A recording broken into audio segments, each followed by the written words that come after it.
About to start. I'm starting a Zoom session. Oh, okay.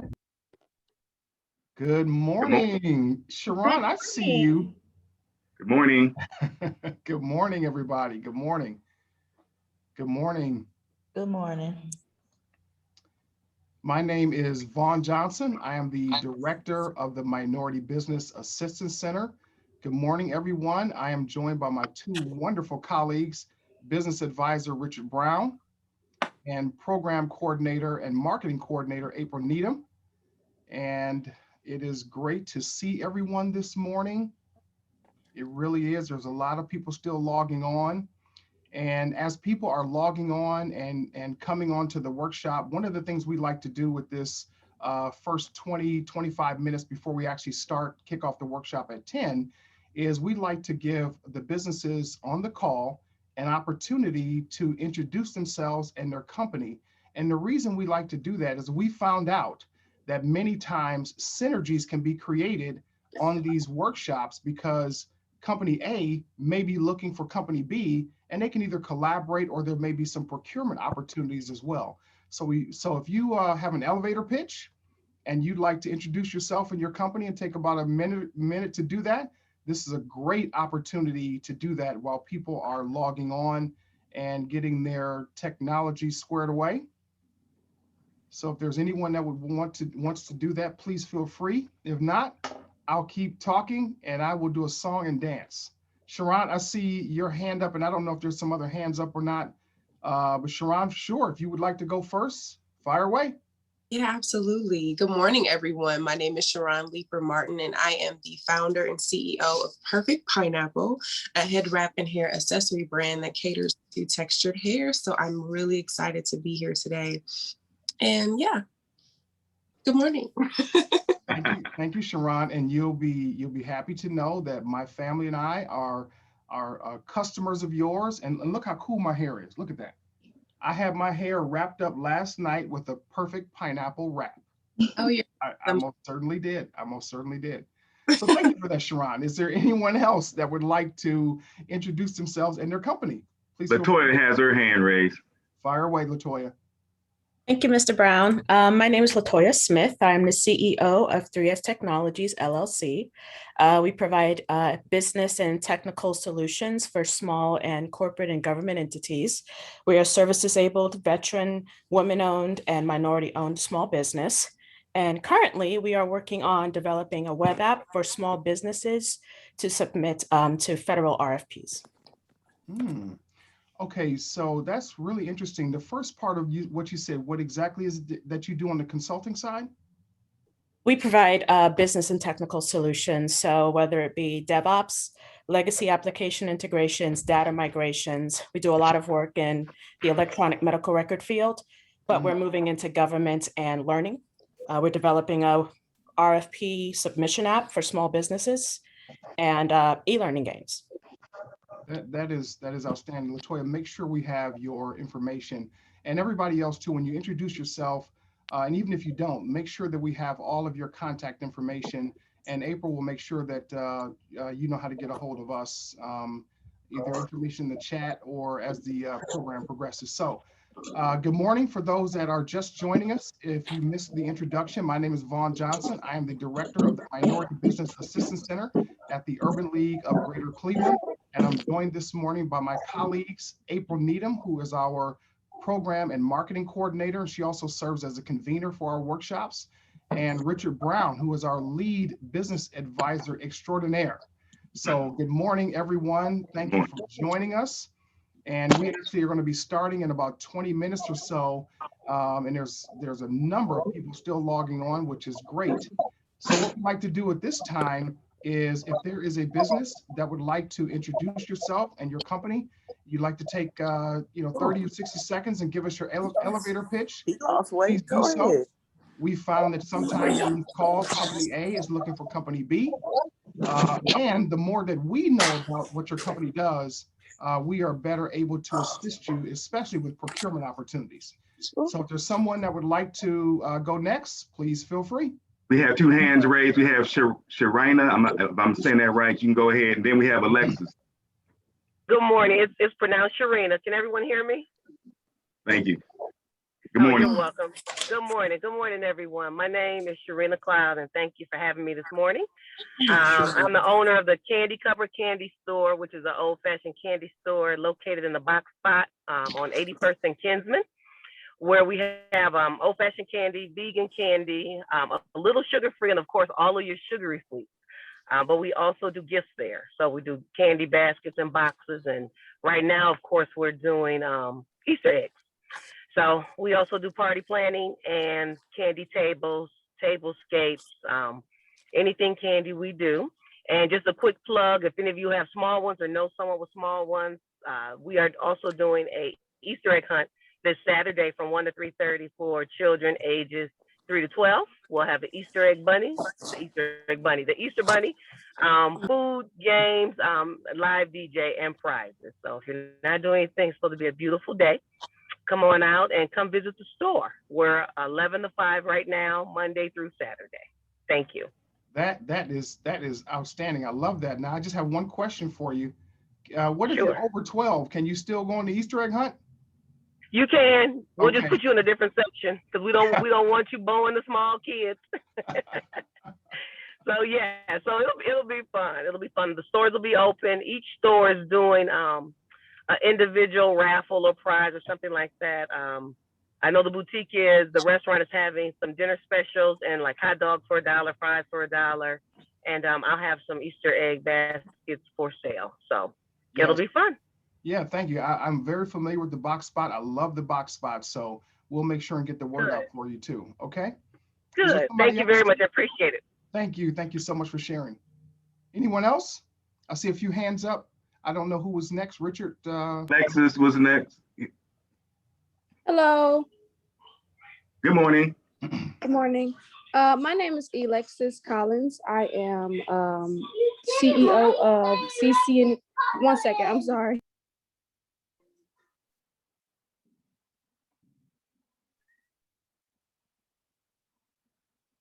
Hi, sorry about that. My name is Alexis Collins. I am CEO of CC&E Cleaning. We are a cleaning company. Right now we are residential, hoping someday to be commercial. And that's about it. Okay, Alexis, thanks for sharing. What's unique about your residential cleaning service?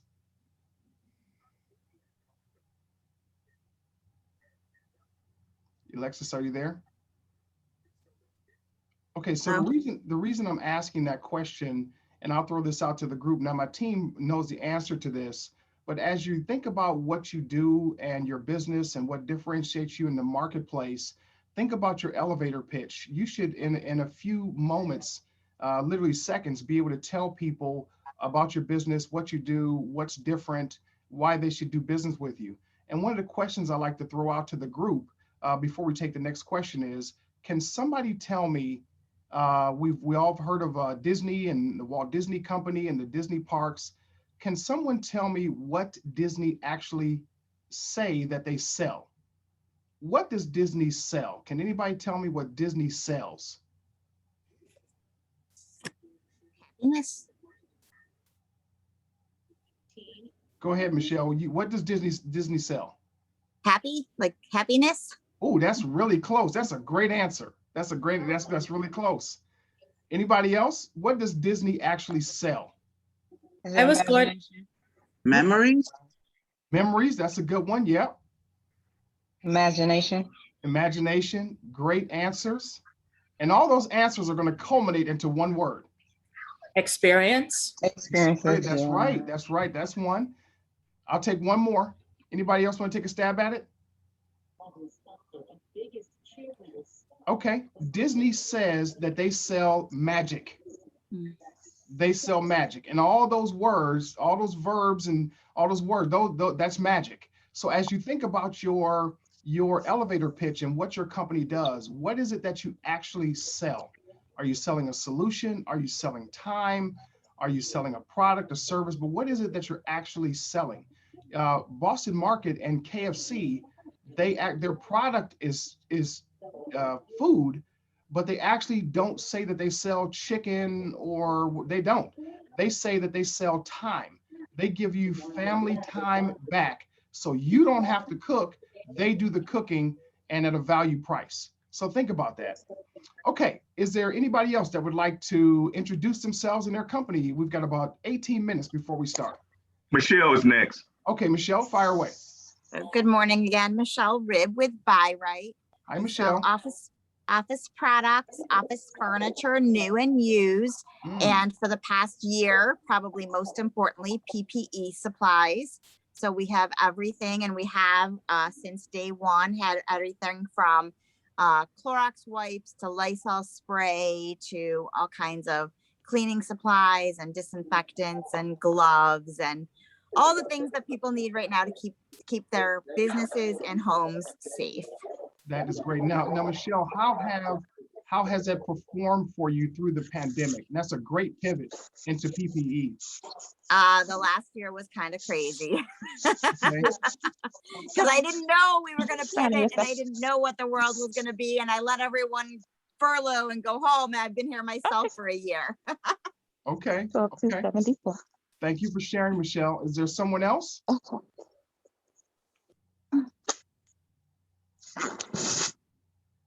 Is there someone else that would like to introduce themselves and their company and give us an elevator pitch? All right. So I want to share something with you. Everybody has probably heard of the Cleveland Browns, and you probably have heard of the National Football League. And if you have, then you know that coming up here in a week or two, the National Football League is going to have the NFL draft, where all the young men get drafted by different NFL teams and start their career as a professional football player. And that event is going to be held right here in Cleveland for the first time ever. And several months ago, the National Football League and the Cleveland Browns reached out to the Minority Business Assistance Center, and they wanted to make sure that they were having minority companies included on the process of staging this event. They sent me a list of about 20 different areas that they were looking for minority businesses to participate in this event that's coming up. And the only caveat they added to that was any minority business that wants to participate in this event had to be certified. We didn't ask them that. This is what the National Football League and the Cleveland Browns told us.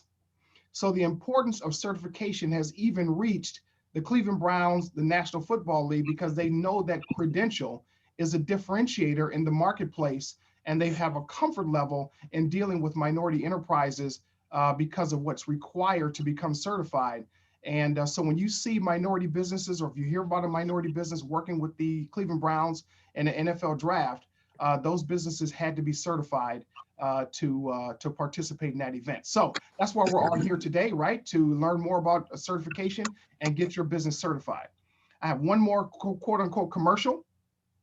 And that is, as you look at your business and you're looking to scale and grow your business, as business advisors, as former bankers, as professionals, our business advisory team, there are 4 or 5 key financial things that we look at. One of them is, what's your company's revenue?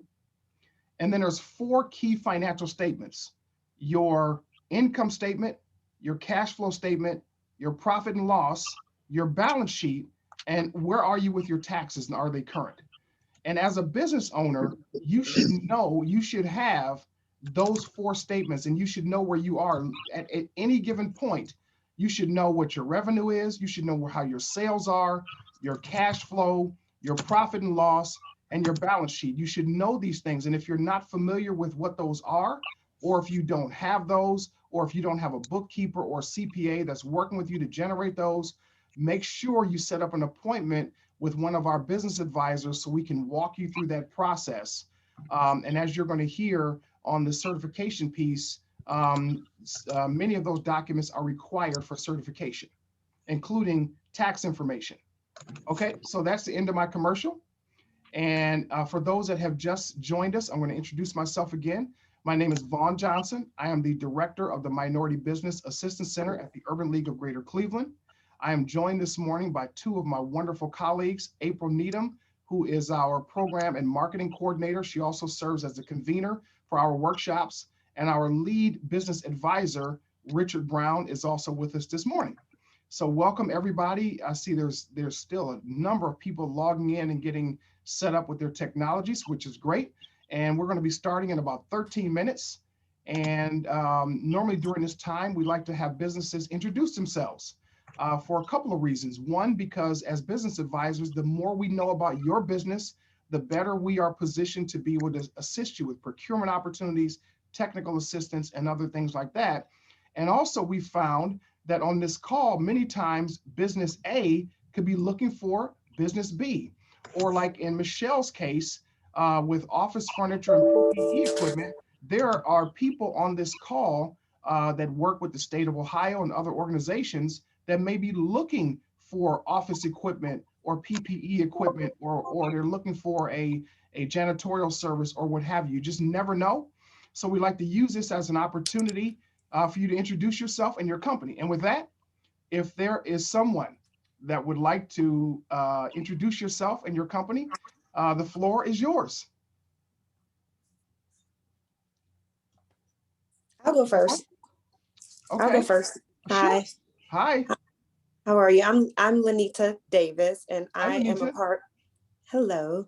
I'm a part of the DKOR Home team, and we are interior designers who opened up a storefront about a year ago on Mayfield and Lyndhurst. Okay. Now, what's unique about now? I know who you are, and our team knows who you are. So, Lenita, why don't you tell the folks what's unique about what your company does?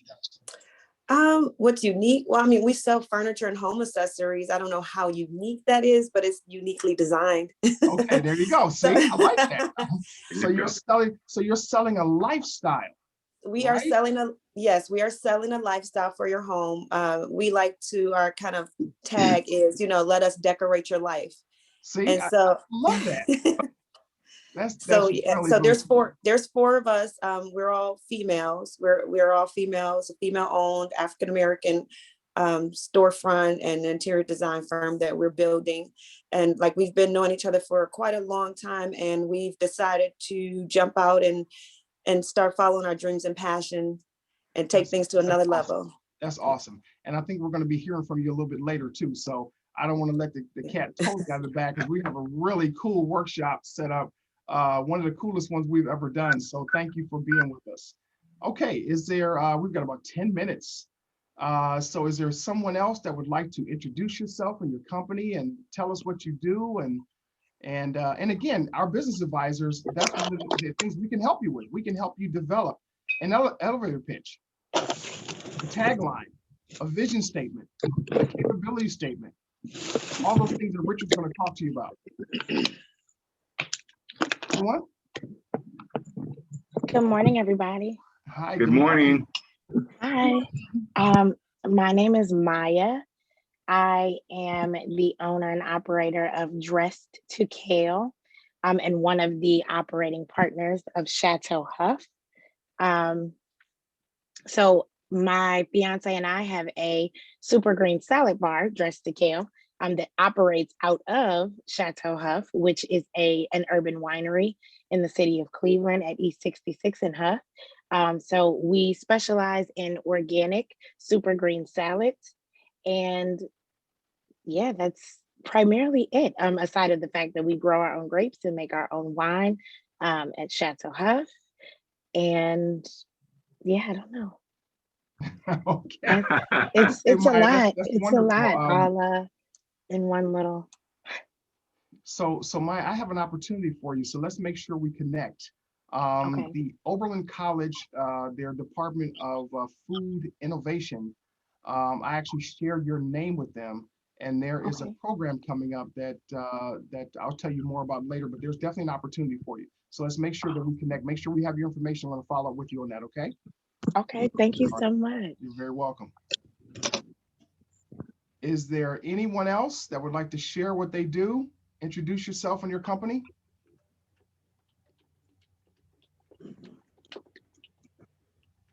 Don't be shy. Don't be shy. That's what I'm about to. Don't be shy. Yeah, if not, Richard and I are going to have to do a duet.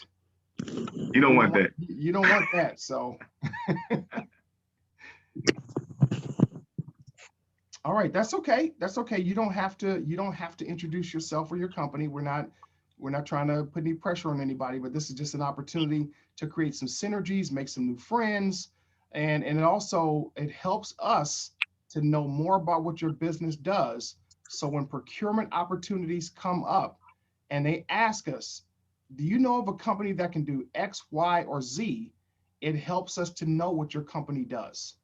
That's part of the reason. That's really the main reason we're doing that. So it'll help us to better help you and create synergies amongst your entrepreneurial peers. And also, Vaughn, it's an opportunity you can practice right now. I mean, practice That's your right. elevator pitch. What is your value proposition? Why should I do business with you? I mean, tell us, and you may meet somebody out and about, and you can tell them, this is what I do, and this is how I can help you. This is how I can add value to your life. So it's a great opportunity just to work on your elevator pitch. That is absolutely 1000% correct, Richard, and thank you for sharing that. So this is actually your moment. This moment in time is for you. If you'd like to do that, that's wonderful. If not, I have another kind of a commercial for those that are just joining us. As business advisors, when Richard, myself, and Andrea Boyd, who's another one that's not joining, can't join us this morning. She's actually doing another workshop. One of the things that we ask for and that we talk about is how your business is doing with their revenue. And then there are 4 key financial statements that you need to be aware of as a business owner, and we're going to ask you about as business advisors. Your income statement, your cash flow statement, your profit and loss statement, and your balance sheet. You need to know what those are.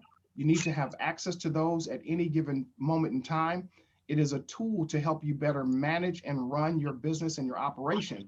And if you're not familiar with those 4 key financial statements, if you don't have them, if you've never pulled one, if you don't know what it looks like, that is a great opportunity for you to schedule some time with one of our business advisors, which, by the way, there's no cost. There's no cost to talk to us at all. For any of the services that we provide, there's no cost for that. So that's a plus. And we can definitely help get you down the road in understanding these statements and getting these statements together, as well as your taxes and, of course, your revenue, which is actually your sales. So there's a few more people that have joined us, and I will introduce myself one more time before we get ready to kick this off. My name is Vaughn Johnson. I am the director of the Minority Business Assistance Center at the Urban League of Greater Cleveland, and I'm joined this morning by my 2 very esteemed colleagues, April Needham, who is our program and marketing coordinator, and she also serves as convener for our workshops, and our lead business advisor, Richard Brown. And we have another business advisor. Her name is April Needham. I'm sorry, her name is Andrea Boyd. I apologize. And she's actually on another workshop this morning and can't be with us today. So with that, there's about 5 minutes left. If there's someone that would like to introduce themselves and their company and give us your elevator pitch, as Richard said, this is your time to practice and try it. And we'd love to hear from you. I believe, Latoya, you have your hand up, I think. I was going to say there are a couple hands raised. Yes, I had a question. I was actually typing it into the chat. Okay. I currently use QuickBooks for providing direct deposits to our consultants and managing our finances. Are QuickBooks generated documents acceptable for financial records for the certification? Yes, they are. Yes, they are. Matter of fact, I can probably tell you that's one of the preferred ways. Okay, great, because I applaud you. It's difficult. I applaud you for being out in front on QuickBooks. QuickBooks is a great tool. It can also be comprehensive, but it is a magnificent tool to use. So let's make sure we stay really close. There's some opportunities, I believe, for you, Latoya. So let's make sure that we stay close and close contact, okay? Yes, sir, thank you. Michelle, your hand is up. I already got to talk though. Okay. All right, there are, my clock says 9:57. So we have 3 minutes, 3 minutes. The other thing I was going to mention about the certification is the state of Ohio routinely has grant programs. If you remember last June, they rolled out a small business grant. And when that business rolled out, one of the criteria, can anybody tell me? You had to be certified. That's right, you had to be certified. The programs through the state of Ohio are for certified businesses. So you have to be certified, another reason to get certified and to hold that credential, because when opportunities come about for grants, loans, and other things that Richard's going to talk to you about, your business needs to be certified. And that's why we're all here today, to hear from the state of Ohio about certification. Okay, so now we got 2 minutes left. Is there anyone? We have a hand raised. Yes, Okay. Home care. home care, that's correct. Yes. Hi, good morning, everyone. My name is India Hobbs, and I am the Executive Director of Home Care Companions and Associates. And what we sell is peace of mind, ease, and we sell care. What we do is we improve the lives of others through offering help with activities for daily living. So if you have someone with dementia, ALS, needing support, that's us. We provide care through service, care, and dedication. Also, what sets us apart a little bit, we've started to offer virtual care services for clients who are concerned with COVID and people coming in and out of their home. It's a new service that we offer. Michelle, I would love your information for PPE. It's something that I'm always looking to provide for my clients and staff. So hello, everyone. I'm a little underdressed. I didn't expect to be on here, but hello, that's us. And yeah, have a good day, everyone. Well, thank you. Thank you. Thank you so much. Absolutely. I wanted to mention just one other thing in this 1 minute, unless there's a hand up, is in January of this year, January 26th, I believe, is we launched our own in-house loan fund. It's called the Ubis Venture Capital Loan Fund. And Richard, I wasn't sure how much you were going to touch on that, but if your business is looking for a loan, we have an in-house loan fund that is not through a bank, not through some external source.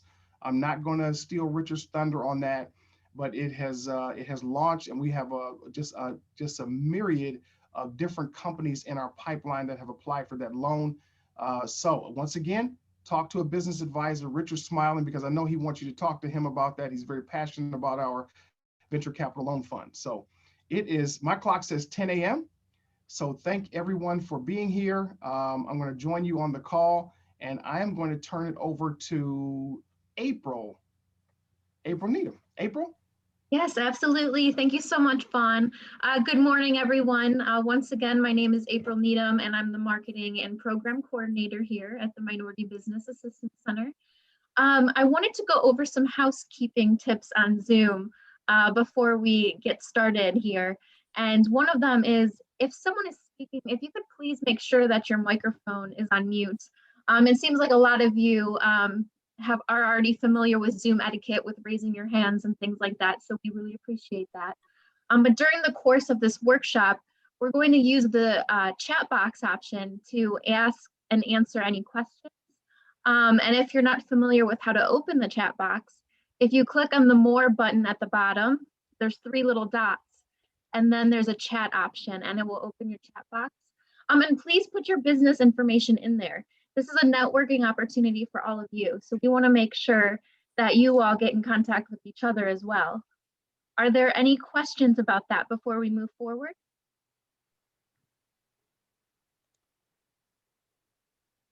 Okay, perfect. Thank you so much, everyone. And once again, please make sure that your microphones are off when someone is speaking. And I'm going to turn it over to my colleague, Richard Brown. Thank you so much, April. Good morning, everyone. My name is Richard Brown, and I am the business advisor with the Minority Business Assistance Center with the Urban League Greater Cleveland. We just want to welcome you to our Certification Lab series today, part 1. And just to kind of give you an overview, this is a 3-part series. So this is going to be an overview. Our presenters are not going to go through all the different screens today. It's an overview. That way, to get you familiar with the process. And if you need additional assistance, you can reach out to the presenter directly. And also we can help you as well, because we walk our clients through that certification process in many instances as well. But so it's going to be an overview from our presenters. So like I said, it's not going to be the full detailed certification process on today. So that's the format. This is a new format that we're rolling out. And we feel that this is an opportunity for us to kind of keep it condensed and not take up too much of your time, because in the past, the certification lab series was several hours long. So we're trying a new format. So again, like I said, it's going to be an overview, and we're excited about that. Our presenters are excited, and they have great information for you. And if you have any questions at all, you can reach out to them. You will have their contact information. And just to kind of give you a little background as far as what we do here at the Minority Business Assistance Center, we are the Minority Business Assistance Center, but we help all types of businesses. We help women-owned businesses, veteran businesses, EDGE businesses. We help businesses, disadvantaged businesses. So we are here to help small businesses, and we help them to grow and scale their business. We provide that in several different ways. And what we like to call it is our 4 pillars. And the first pillar is certifications. And Vaughn has talked about that frequently on today, because that's one of the things that we provide assistance with. And that's what we're doing today with this certification lab. And we have a certification lab series throughout the month. At the beginning of the month, we have our pre-certification training workshop to introduce you to the certification process and what you need as far as documentation, because the certification process is a 2-step process. First of all, you need all of your documents for the certification, and that's what we do. We cover that at the beginning of the month, and at the end of the month, we walk you through the online process where you have to fill out the online application for the particular certifying agency. And so we do that every month. We try to help you with that, with the certifications. Because it's so important. As Vaughn was saying, a lot of organizations require that you be certified. And if you're not certified, you will miss out on certain opportunities. So we help you with the certification. So that's our first pillar. The second pillar is contracts and procurement opportunities. And we help you with that because we have a number of different relationships with different organizations throughout the city of Cleveland and beyond. For example, we have relationships with Case Western Reserve, Cleveland Clinic, Tri-C, Metro Health, just to name a few, the Eaton Corporation.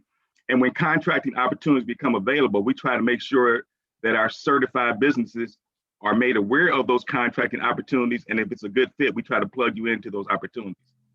So the next pillar is access to capital. And as Vaughn alluded to earlier, we have a number of different lending sources, partners that we work with throughout the state of Ohio, but we're so excited that we have our own funds with the Ubis Loan Fund at the Entrepreneurship Center at the Urban League of Greater Cleveland. So we're excited about that. We have funds in-house to help our business owners. And like I said, I'm very excited about that because we can help you. We can structure loan packages to meet your needs.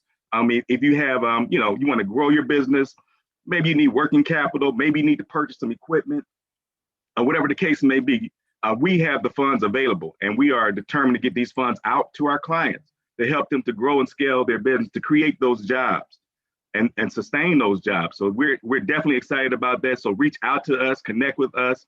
Let's see if we can help you with access to capital. And the last pillar is technical assistance. And we do that.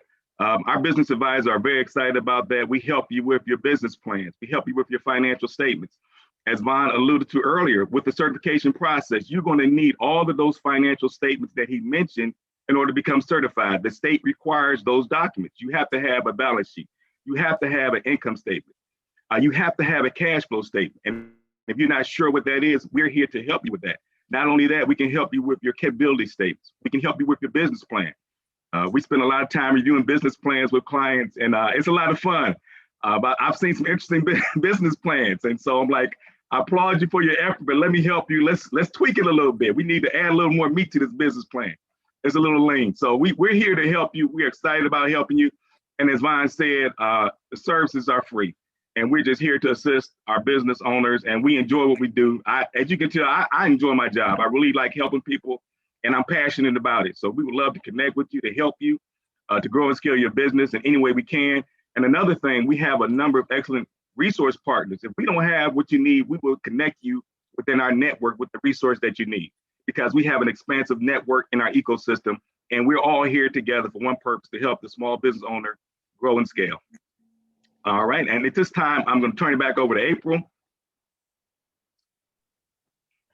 Thank you, Richard. Very nicely said. Before we move on to the certification portion of our workshop today, we have something very exciting that we want to announce. And we want to acknowledge and honor 3 of our female business entrepreneurs for Women's History Month, as it being the last day April. of March. Oh, did I hear something? You paused. You froze Your for a screen minute. froze, I think. Okay. Your screen froze momentarily. Did I freeze? Okay, can everyone hear and see me now? Yeah, start Yes. at the top. Okay, perfect. Sorry about that, everyone. Technology, right? So in honor of Women's History Month, we would like to honor 3 of our business entrepreneurs. As it being the last day of March, we wanted to take a moment and recognize and honor all women, female business owners for Women's History Month. And so with that being said, I would like to turn it over to Richard, and he has some questions he would like to ask these business owners. Thank you, April. And we're so excited that we have our business owners here today, and we have DKOR Homes, we have Perfect Pineapple, and we have Dressedtukale. So I'm going to let each one of you introduce yourself in that order. And tell us about your business. I know you, I think. Muted. I was muted. Yep. Okay. have to remember that part. So hi, I'm Lenita Davis, and I'm here representing DKOR Home. We are a home furnishing and accessory store. We're located in Lyndhurst on Mayfield, and there's 4 women that own DKOR Home together. We also do interior design. We've been open for, our storefront has been open for a little over a year now. So we're excited and ready to take things to another level. Thank you. I'll be seeing you. Me and my wife are going to come see you real soon. Trust me. We hope so. Yes. Okay. Next, Perfect Pineapple. Yes, hi, my name is Sharon Leeper Martin, and I am the CEO and founder of Perfect Pineapple, which is a head wrap and hair accessory brand that caters to textured hair, but could be worn by all hair types. And just really excited to be here. And this is a great, great program.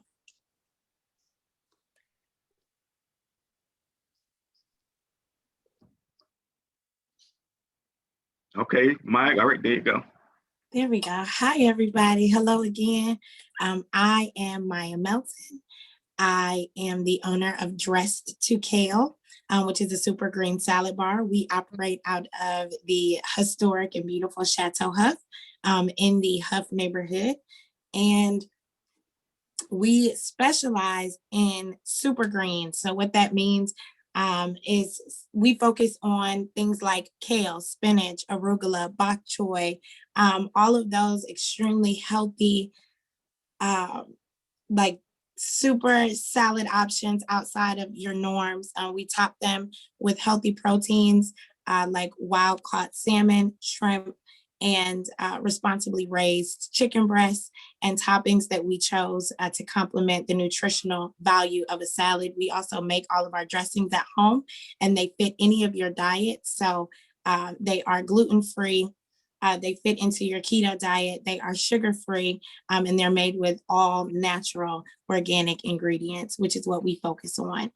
Also, we have the wine component, being partnered with a local winery and vineyard. We also assist in the operations and event coordination for Chateau Huff, and of course the sales portion. So we kind of have a mixed bag, but we bring the wine and the salads together and create a one-of-a-kind experience. So we like to say that no matter where life takes you, you can always Dressedtukale. All right, I like that. Excellent. Okay. All right, thank you, ladies. And just to inform everybody, these 3 ladies were part of our pitch competition. They were finalists and winners in our pitch competition. And we had over 100 different video submissions for that pitch competition, and they were the finalists and the last 4 finalists for that competition. And so we're really excited about that. And I just want to ask Sharon, I'm gonna start with you, Sharon. So how has your business been going since the pitch competition? It's been going really well. I was blessed enough to get the special surprise award from the Cleveland Browns, which was $25,000 worth of marketing during the draft and during the season. And it's just the perfect timing because, the Browns did really well this year. And then the draft is here in Cleveland. So I just am so thankful for that. So I took third place. Yeah, I took third place out of the 4. And so I was awarded that money. But then I've just been working with the Browns very closely. And then I've just been working on my own personal strategies for the business in terms of marketing and manufacturing, because all of my products are currently handmade. And so I'm working, actually, I probably will be getting the Ubis loan so I can pivot from handmade goods to manufactured goods so I can supply more people with this product. So really excited. Great. I'm gonna give my wife some of those wraps too. So, you know, I'll be in touch with you. I say I'm gonna support all of y'all. I'm gonna support all of y'all. So don't worry about it. All right, Maya, you can go next. Since the pitch competition, how have things been going? So things have been going really well. Dressedtukale has not reopened yet for the spring season, but we are anticipating our reopen. Chateau Huff is open year round and we've been operating that. But the interest has definitely grown. We've seen an increase in our follower base on Instagram and Facebook. And we do get a lot of outreach, like people asking us when we will be available. So we are looking forward to opening up for the spring. Excellent. That's great.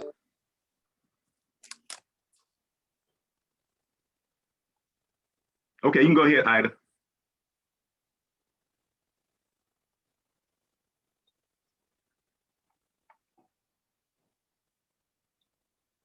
DKOR, can you hear me? Oh, yeah, I can hear Go you. ahead. Okay, go ahead. You can go ahead and respond. How things been going since the pitch competition? You were our grand prize winner, by the way. I'm sorry. No, you're fine. No, you're fine. Yes, we were the winners, and that was very exciting and unexpected. I mean, it was a challenging competition to come up with a pitch and video yourself and do those things. And since then, I mean, definitely the interest, the sales, the people coming into the store, customers has definitely increased tremendously. Like like from text messages to inbox from Instagram. I mean, people are now asking, do we ship? Because we posted a lot of that stuff. So now it's like, oh my God, we like probably everyone else, you have to re-strategize and do things to provide that service to even a bigger market. So that's one of the things that we're working on. We're revamping the store. We're open. We've been open, but we're revamping everything. We are trying to like our whole e-commerce. That was one of the big things. So we're working on that currently so that we can fulfill the needs of customers at a larger scale. So yeah, I mean, but things are going great, and I mean, we're excited for what's to come. And as the grand prize winner, what did you win? Tell the people what you were awarded as the grand prize winner. We won $10,000, and we were very excited. Plus, the additional services is a tremendous.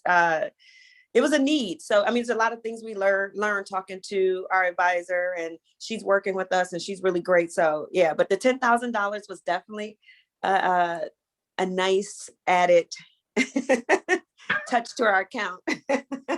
A nice bonus.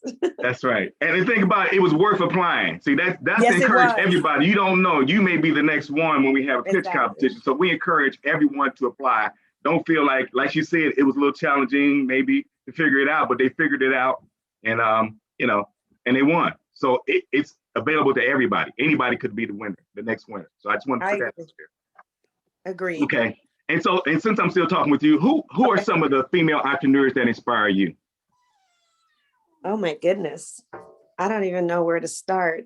I'm surrounded by a lot of female entrepreneurs, friends and family. Okay. And so it's something that's always been in me, and just watching the women around me. I mean, from one of my partners, she owns her own hair salon. Another one of my partners, she has a brand called Sugar Mama, which is like shea butters. So it's around me all the time. And so I'm always inspired. I mean, women are around me doing a lot of great things these days. So that is probably a pretty broad number of women, but just to name a few. And my sister, she's always doing something. She has a clothing line. So it's there. It's always around me, and they all inspire me. Okay, thank you. Sharon, how about you? Who inspires you, female entrepreneurs? Definitely kind of to second her point is in Cleveland, there's so many people doing so many great things. I've met a lot of great inspiring people on Clubhouse as well. So in Toronto, just people my age, my peers who are really pushing the envelope with some innovative ideas. And I would just have to still continue to say my grandmother, because she's part of my brand story. And she wasn't quite an entrepreneur, but she was definitely like a C-suite level exec. When Black women weren't doing that, she was natural when Black women weren't doing that, wearing braids. And so she continually inspires me. Thank you. Maya, you're the last one. Go ahead. So I have to agree with both of my women owned businesses. I know so many, especially African American entrepreneurs, women, you know, that are entrepreneurs. One of my close friends. So I'll say for me, I think that being able to witness, like one of my very close, well, several of my close girlfriends, but one in particular, a friend of mine owns an ice cream shop, and watching her go through her process of starting her business, launching the business, then some of the things that she ran into that were obstacles, and watching that was very inspiring, and being so close to it, because a lot of times you don't always get to see both the ups and the downs of other people's, you know, other people's story. A lot of times people only share the ups with the public. So being so close to people who own businesses, it makes it easier to kind of see both sides of the entrepreneurial coin, if you will. And being fortunate enough, I think all of us can agree on that, being fortunate enough to be so close to small business owners allows you to see so much. And so I think, you know, just having so many women around me in general that are willing to take this risk is inspiring in and of itself. Even the ladies here that I don't even know, it's inspiring to see you guys doing whatever it is that you do, because it makes me feel like, you know what, that's cool. Like I can do what it is that I do too. And I can take that risk too. So I thank you guys, because you inspire me. Thank you. Thank you. Thank you, ladies. We really appreciate you sharing your stories today. I mean, you're all unique in your own way. I mean, Dressedtukale, I just love that. Perfect Pineapple, DKOR. I mean, all of you rock. You rock. You rock. So at this time, we thank you for spending this time with us and sharing. You've inspired somebody else. You may not know, but you have. So we thank you for taking the time out. And at this time, I'm going to turn it back over to April Needham. Thank you. Yes, thank you, Richard. And thank you so much, ladies, for sharing your stories. Being a woman myself, they're very inspiring. So thank you so much for taking the time to be here and to share your story with us. Now, as we're moving forward to the certification portion, our first presenter, we're doing the state of Ohio. And then next, we're going to be doing PTAC, the Procurement Technical Assistance Center. And so with our first presenter, we have Michael Lester from the state of Ohio. Hi, Michael, how are you?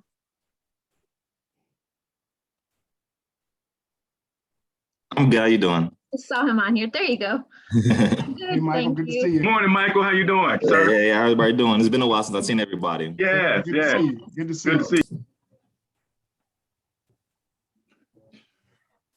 Want me to go ahead and start now? Yes, please, thank you. Okay, cool. So my name is Michael Lester. I work with the state of Ohio's Equal Opportunity Division, and I'm a EEO contract officer. Basically, my job task is to review applications submitted for our MBE program, EDGE program, and our WBE program. So what we'll be doing today is kind of going over our programs, how to access the applications, and just some general information about those applications, to trying to help you get started on filling out those applications and moving forward through our certification process. So let me go ahead and share my screen.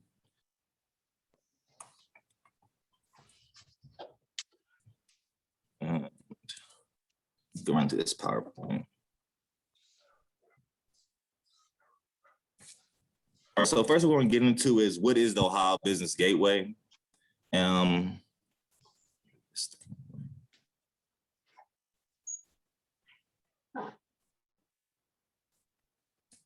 sorry.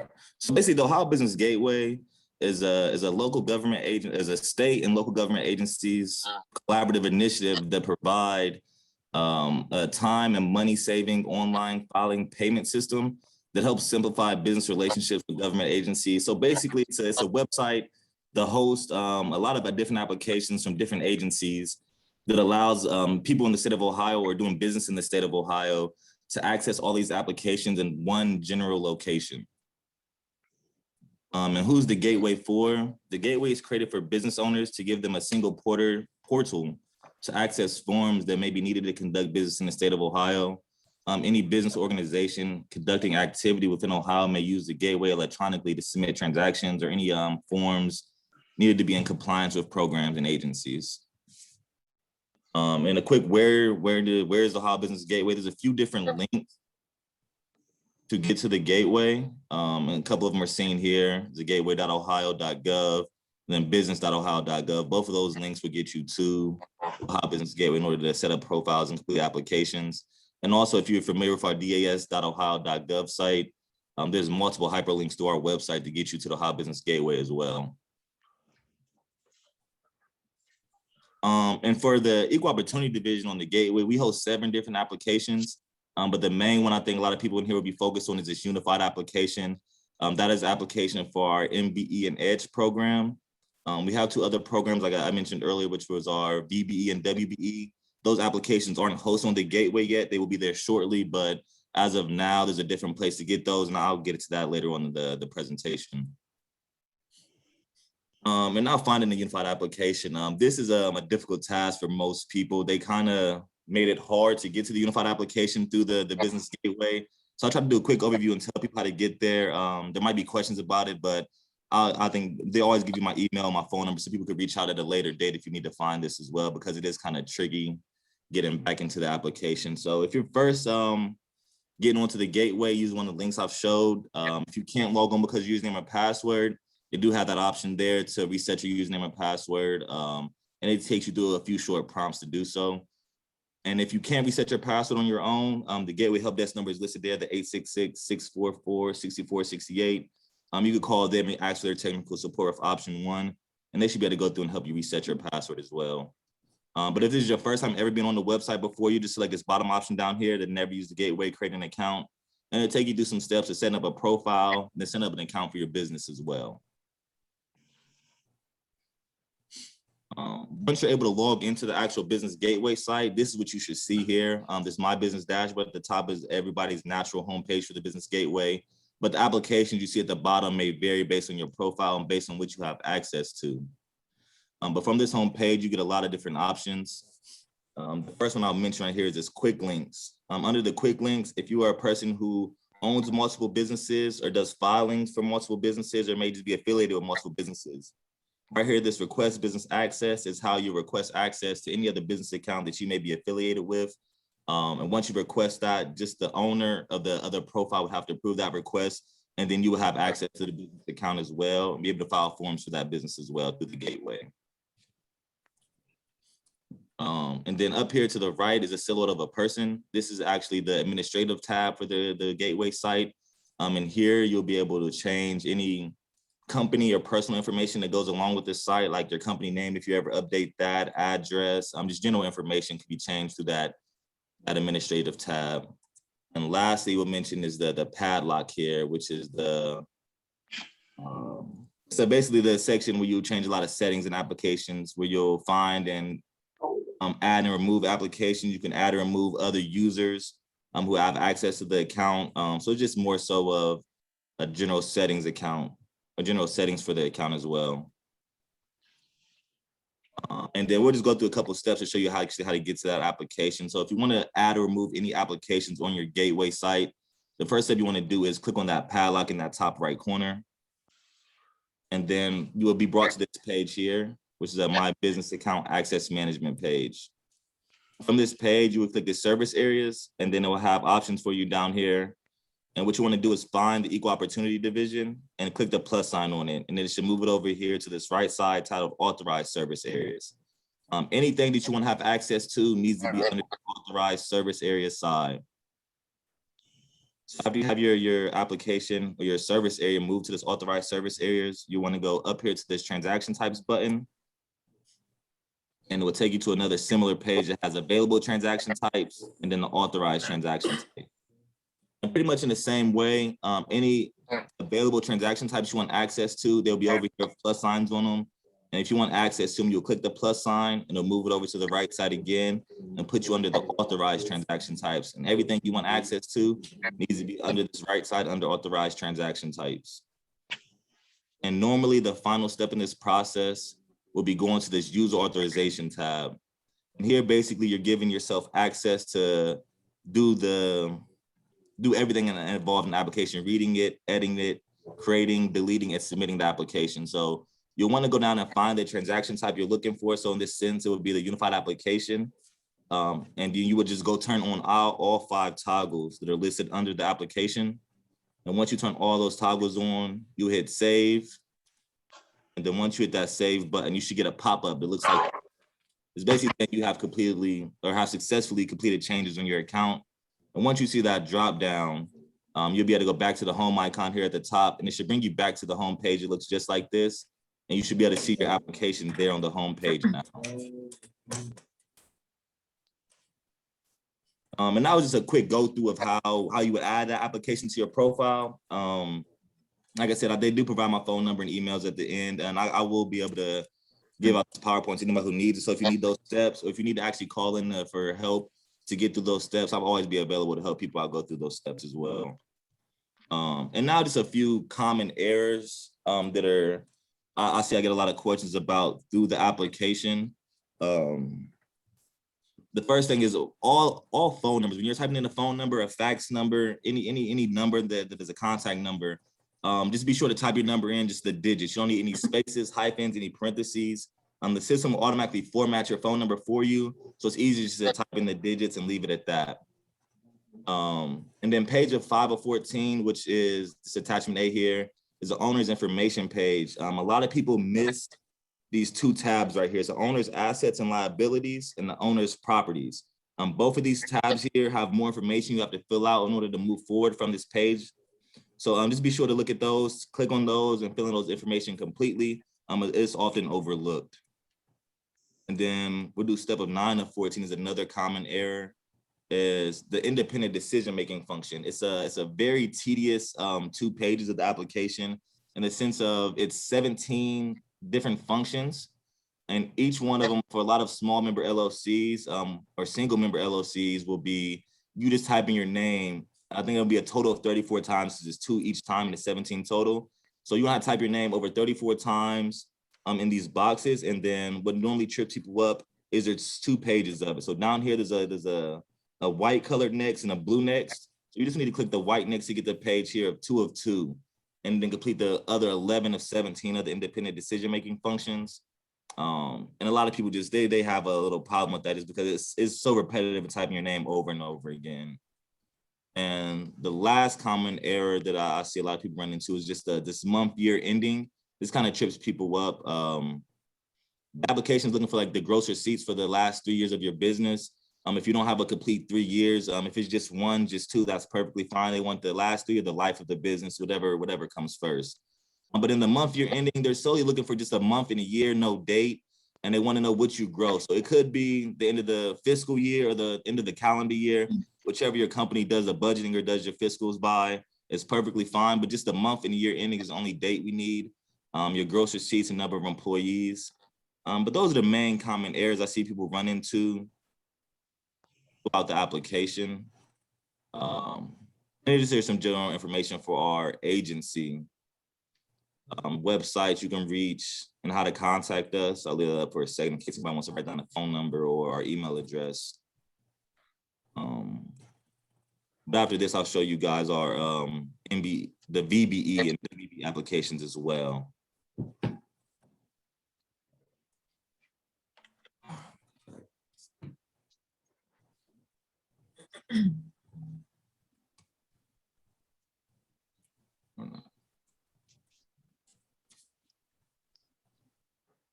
So the website link I went to here is our das.ohio.gov. And from here, you would just click this divisions, drop down and select equal opportunity. And this is our general states page right here. And it'll have just general information about our program or our agency, what our agency does, our leadership and information. But off to the right here is where you really want to look, our general contacts right there, services, and right here under quick links is where a lot of information will be for everybody who's looking to get involved with our programs. From here, you can apply for the MBA Edge certification. So that link will take you back to the Hub Business Gateway. As I mentioned earlier, there's a lot of ways to get to the gateway from our site. And then if you're just looking to renew your certifications, there's a link to that as well. But what I mainly wanted to show you is these two hyperlinks here is the apply for VBE certification and the apply for WBE certification. So both of these should pop up as downloadable files for you. So the VBE application is actually an Excel form. So after you click to download that, it should open up and this is what it looks like here. And you'll go through and fill in the information. Some of these boxes are drop-down boxes, I believe. So you have to go through drop-down, select the option that fits you, but just go through, fill out that application. After you fill that out, I know some users have mentioned that submit button here doesn't work.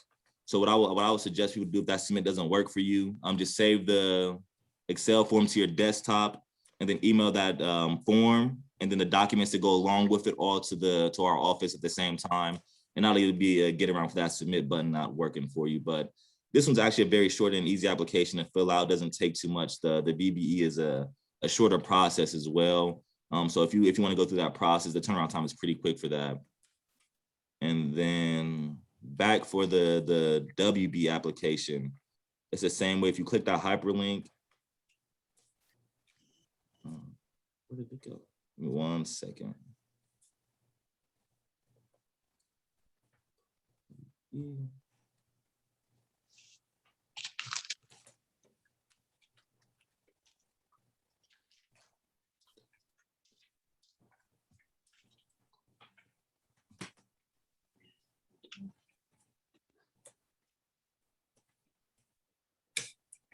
Here you go. So the application is down here for the steps of WE certification. Application must complete the application here.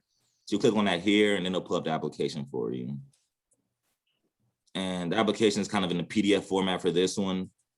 So I'll do the same thing. Download it or save it to your computer, go through the steps of filling it out. This one's a little more detailed than the VB application. This is more similar to our MBE or Edge application, the questions and answers that it requests. But it's filling in the blanks, selecting yes or no questions. Some of them are extended response questions.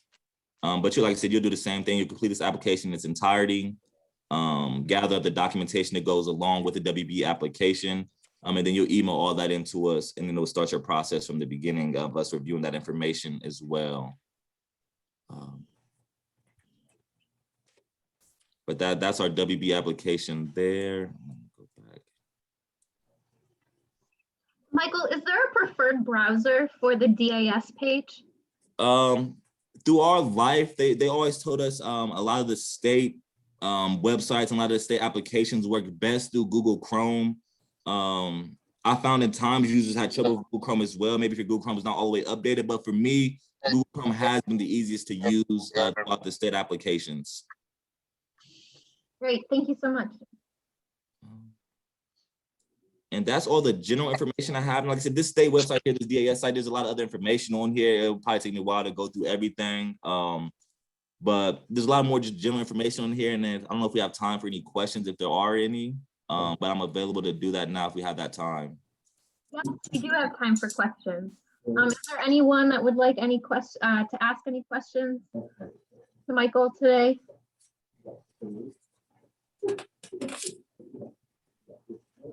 I know it's a lot of information to go over. Once again, I did put a little something in the chat box for everyone to make sure that you put your contact information in the chat box so that I can send you all the information from today. Natasha, do you have a question? Home Care has a question. They have their hand raised, look like. Perfect, thank you. I promise to change that. India here. I just wanted to know, as far as the income statements and everything that you have here, is there a certain amount that you're looking for income? Or is it just, to make sure you have an operational business? It's more so about the being in operations. The program manager stated that he believes that if you're in operations and you're actually running a business as should be, then those are just things that most people would have as they're running a business to make sure their business is operational in a good standing, so you can kind of get a bigger picture of financial. So it's more so a thing of being in operations than it is like we need to see an exact number to approve or deny your certification. It's never really about how much money you make, but if you're actually just in operations and trying to operate that business in good standing. Okay, thank you.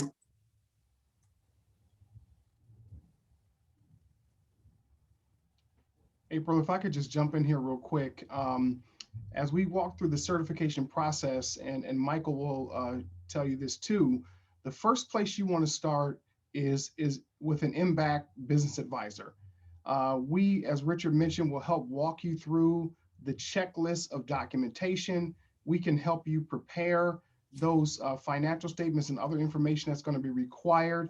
And then if you have some maybe specific questions about the Ohio Business Gateway or something like that, which also Richard is really extraordinary at that as well, then you can maybe reach out to Michael. But as anyone would tell you, the first place you want to start is with MBAC. And we actually have a hashtag. The hashtag MBAC has your back. Hashtag MBAC has your back. So when you're ready to get certified and you're ready to start walking down that road, start with us first. We're happy to help you. That's what we're here for, to assist you with becoming certified. Yeah, I agree. And Vaughn, just to piggyback on that, I had a client the other day, they were on the Ohio Business Gateway, and they said, I couldn't find the application. So I said, let's jump on the Zoom right quick and share your screen with me. And I walked them through it, and they said there was no way I would be able to find that by myself.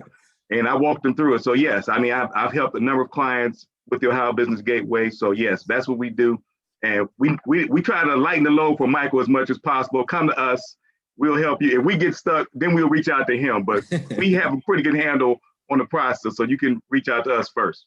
Yeah, I mean, the one last thing I forgot to mention, just like Vaughn said, it's good to go start at the MBACs. The MBACs, they like I said, they do a good job helping you do the application, gather your documents. From the time you submit that application, you have 30 days to submit your documents to our office. If you don't receive your documents in those first 30 days from the day you submit your application will be denied, and then there will be a cost. You have to submit a new application again, gather the documentations again, resubmit them. So it makes a much longer process if you miss those first 30 days. Go ahead and go through your MBAC, let them assist you through that process. They're very good at what they do. Thank you, Michael. Yes, The other thing I was going to add, when we assist you with helping to gather your documents, we actually have a letter that all of us, our business advisors, have to sign to validate that the information is full and complete before it ever gets submitted. So when you work with us, you know that all of your information is going to be submitted correctly.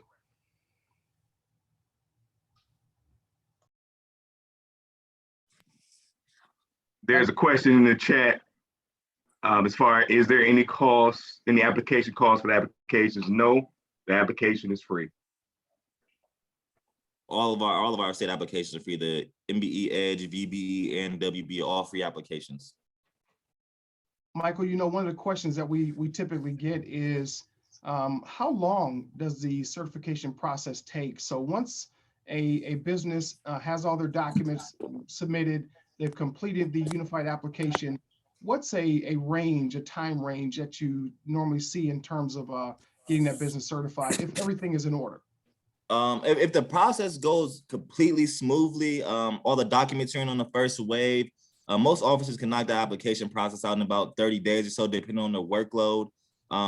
It comes to the process time ends up taking longer when we're missing documents, have to go back and ask for it. And it comes a back and forth kind of deal, asking for documents and trying to get things.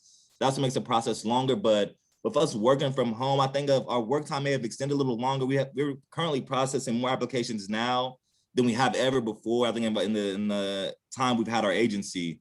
So at this point in time now, people are submitting a lot of applications. So I think we have 6 officers who are currently doing all the state's applications for the state of Ohio.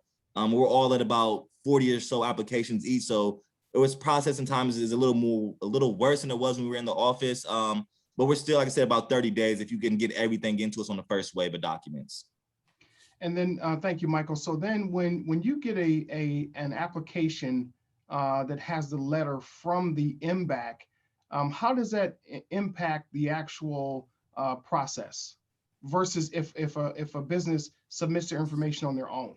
Right. So we have the operating or the agreement with the MBAC. So basically, if we get an MBAC file that comes with the letter from the MBAC saying, this is the MBAC file and it has been processed through the MBAC, we basically take those MBAC files and put them to the top of our stack and we'll process those as in the prior to, like, if somebody just submits one on the own, if you go submit an application on your own and we get an MBAC application at the same time, that MBAC application will have priority over the application submitted on someone's own. So if you do something through the MBAC, there's a little more priority to it. It does have a little more, it gives us a little rush to get it done a little bit more. So it definitely helps your process going through those MBACs. Thank you. And then Michael, what about, there is an expedited application. We get clients sometimes that talk to us about, hey, I've got a contract coming up, I need to be certified. Is there a way to expedite that 30 or 45-day process? Yes, sir. We have a specific officer in the office who handles the expedited applications. If there is a scenario in which you have a project that's upcoming in which that you need the certification for, like the certification is a requirement to win that project, or if it's even a loan, you might have a loan out there that's through a bank that they want to see that you're certified as an MB or Edge business in order to get that loan as well. If you go to the MBAC and prove that you have this information that something is pending your certification, they can go through and get your certification expedited. It turns that application time around to probably about a week if everything runs perfectly smoothly. And then that's as quick as the application can get done, possibly right there. That one person focused on your application and knocking that out for the sake of you receiving that contract, that loan, whatever it may be that's pending your certification. Okay, thank you. April, I'm going to turn it back over to you. I think there's a couple questions in the chat. Sure. Yes, we do have a couple questions. Michael, do the certifications expire and how often do we have to renew the certifications?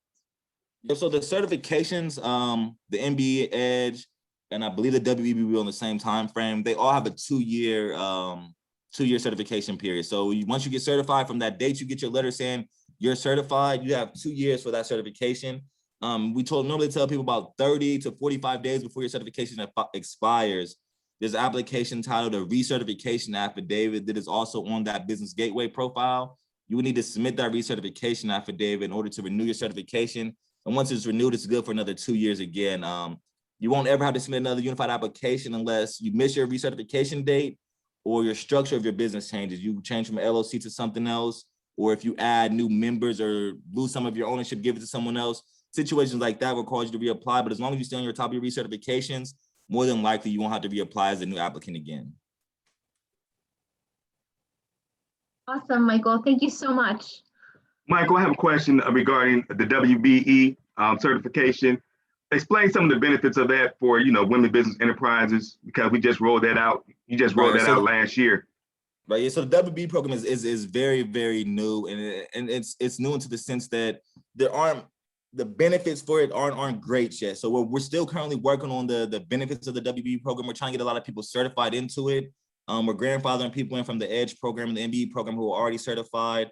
But what we're working on really for the benefits of the WBE program is reciprocal agreements in other states. As of right now, the state of Ohio really can't do a lot of business with reciprocal agreements in other states because our programs are for people that are in the state of Ohio only. And other states don't allow, or they don't think it's right for us to do business in their states if their citizens can't come do business in our states. So the main focus of the WBE program is for us to be able to have our women-owned businesses in the state of Ohio have reciprocal agreements of connecting states. Michigan, they're looking at Kentucky, they're looking, I believe, at West Virginia. They're going through a lot of states and trying to see if we can get reciprocal agreements with those states to allow our women-owned businesses to take their business to other states and be able to grow their businesses with the income from other states and finding new customer bases, new clients in other states. So the real benefit of the WBE program will be once we get all our reciprocal agreements in place, that women-owned businesses will be able to take their business out of state and do businesses in multiple different states. And then, of course, Michael, unlike some of the other certification, this one is not race-based at all. So it doesn't. Right. That, and then I believe as well that the like I said, there won't be an Ohio residence tag on the WBE program as well. So like just like the MBA and Ed, you have to prove that you're an Ohio resident. People from out of Ohio can't come get that, and then people from who have the MBA and Ed more than likely won't be able to do business at other state agencies because there's no reciprocal agreement. So the WBE program will be very beneficial in that sense. Thank you, Michael.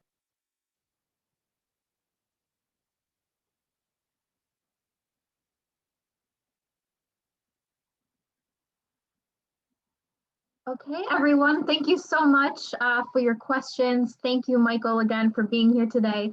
And to make sure that we are taking in terms of everybody's time, we're going to be moving on to the next presenter. But once again, I will be sharing all of this information with everyone. So please make sure you put your contact information in the chat box, and you will get the slide presentations as well as the contact information for all of the presenters. And a link to our YouTube page where we will have a recording of the workshop today. Thank you, Michael. Have a wonderful day. Thank you. Thanks, Michael. Thank you, Michael. So our next presenter, we have Karen Weibel. She's from the Procurement Technical Assistance Center. And after Karen, we will have Shakara Ben. She's from the Ohio Minority Supplier Development Council. Hello, Karen. How are you? I'm okay, April. Good to see everybody. Good to see you. Hi, Karen. Hey, guys. If you can't tell, I have a big admiration for the PTAC here, or for the MBAC from PTAC, that's for sure. I'm sorry, my pop-up is blocking me from showing my, come on, there we go. No.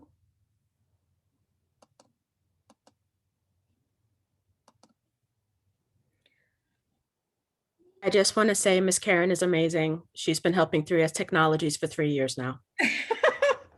LaToya, I love you too. It's mutual. All right, I'm trying to get okay. Does everybody see my presentation okay? Yes. All right.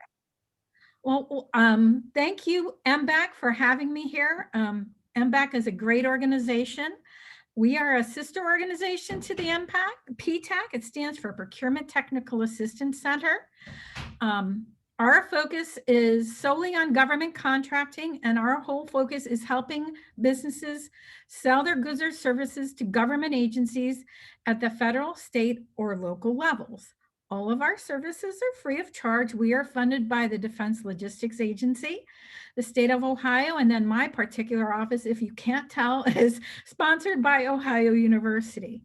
So to get going on government contracting, if you want to go after federal work or any of the federal certifications, you have to get registered in what is called the System for Award Management, or SAM. And so I'm going to talk about that system to get you looking at going after federal contracting work and federal certifications. So SAM, System for Award Management, and if you don't get it yet, federal government's all about the acronyms. And so that's what SAM stands for.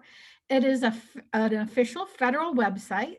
There's no cost for any business to get registered in SAM, and you have to be registered in SAM to bid on and receive any federal contract or grant. And this is the website, and this is what it looks like right now. It is free to use. If you want to go to SAM, I recommend typing the SAM website into the URL window. If you use a search engine, it might pop up to some for-profit websites that want to charge you money to help you get registered in SAM. It does not cost you money to get registered in SAM, and PTACs are all here to help you if you need assistance through the process. So if you want to be certified as a small business with the federal government, it is done through your SAM registration. And that is the only thing that you have to do. Do not listen to anybody that says you have to pay them for small business certification.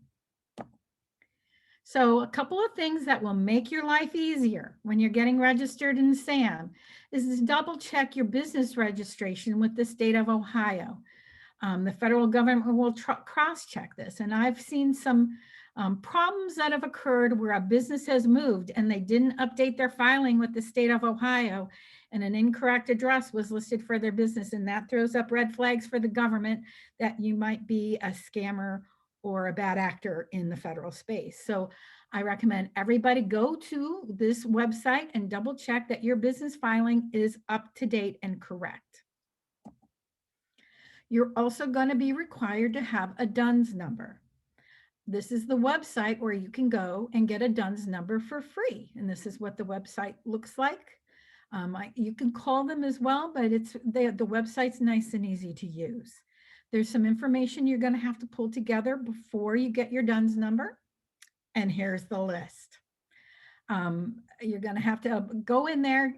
You will be assigned a DUNS number. What I recommend to companies, though, when you go to that website, which I had here, there's a search where you see that top on there where it says begin DUNS search.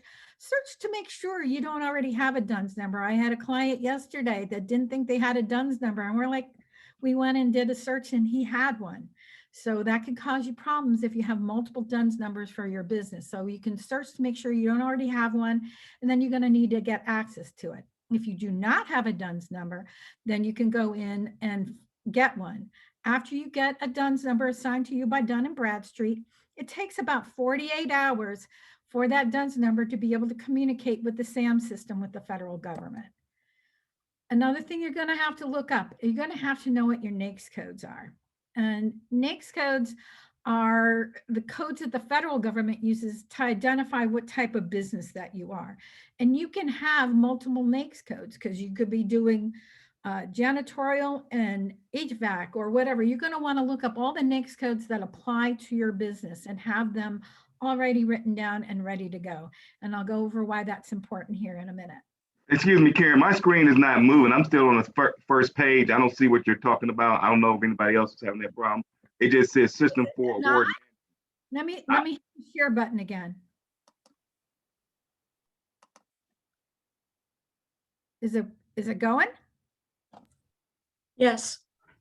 Yep, we can see it now. Lordy, I wonder what happened. My user error, maybe. Do I need to go over and show the Yeah, go back.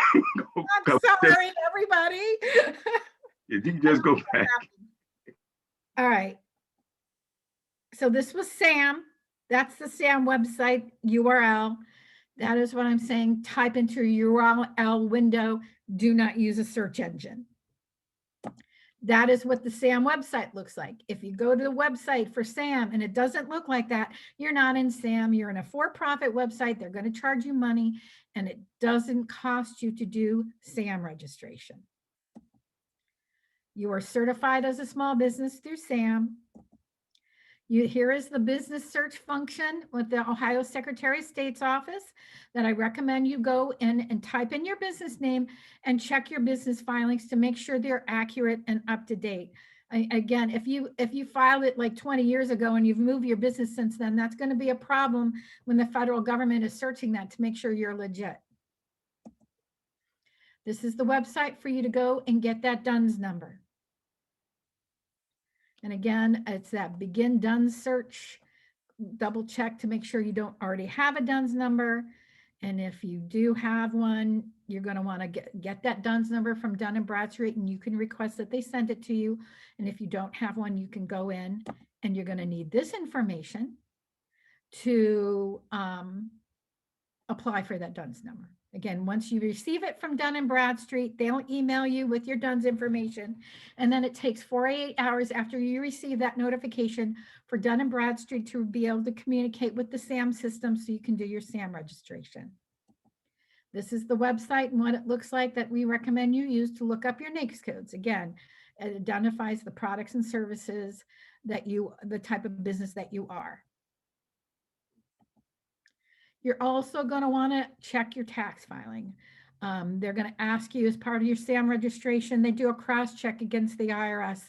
So I always say it's pretty important to know how your name and address and how you're filing taxes and making sure that that's accurate when you input it into the SAM system. You're also going to need your business checking account.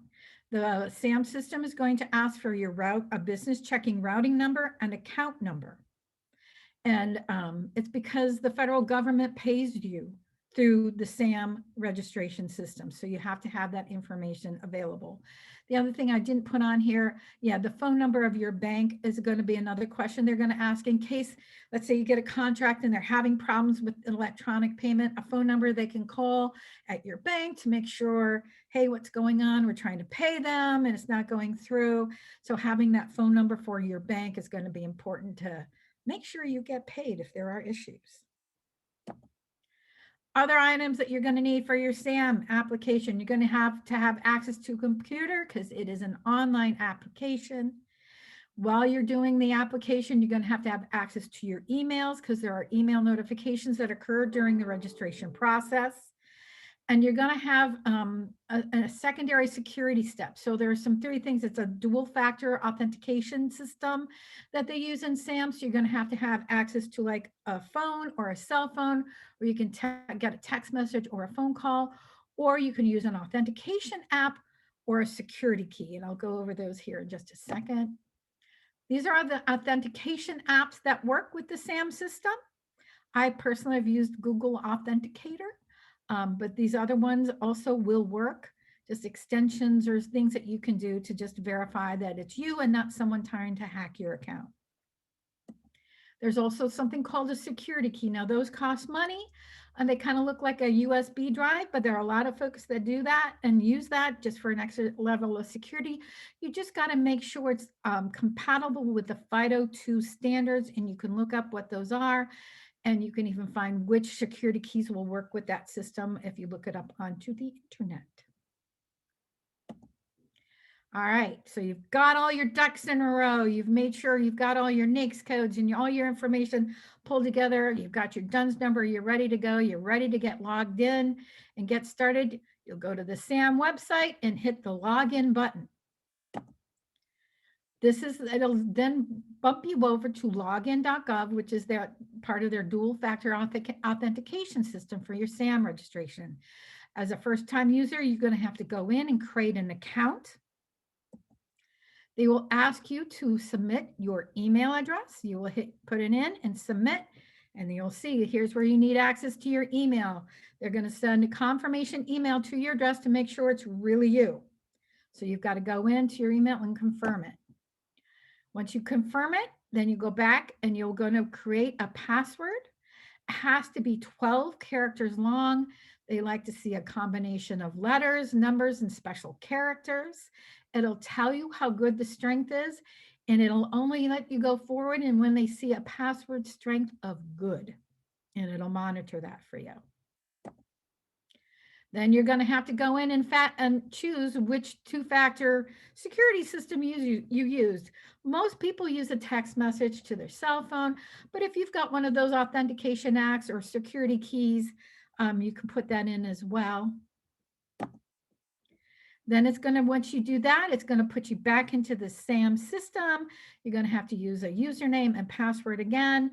And then there are 3 security questions that are pre-populated, and they're kind of loopy, like, what did you name your first stuffed animal? Like, I don't know if anybody remembers theirs, but mine was Sammy. But it's a lot of choices, but they're very static. There are 3. I suggest you write them down. They will be used if there are any issues. Then it logs you back out. Then you got to go back into the system and create an individual account. You will go in, and on that left-hand side there, you'll see entity registrations. You're going to be registering a new entity. And this is the next screen. You're going to go continue. It's telling you all the different things here. If you are a business and going after government contracts and grants, you're going to be selecting business or organization, and then you're going to be asking to bid on contracts or grants, and that'll let you do both by doing that selection. Here's where you're going to input your DUNS number, and on this screen you're going to want to match the information that you provided to Dun & Bradstreet, and it gets a little finicky, including abbreviations. So make sure when you've registered in Dun & Bradstreet, have your DUNS registration right there, exactly how it's spelled out and written in Dun & Bradstreet, and fill in that information. They will then cross-check with Dun & Bradstreet to make sure it matches. The next step, you're going to be asking some information on your business. They're going to be asking when your business start date, your fiscal year, and so on. The next password, so to speak, it's called an MPIN.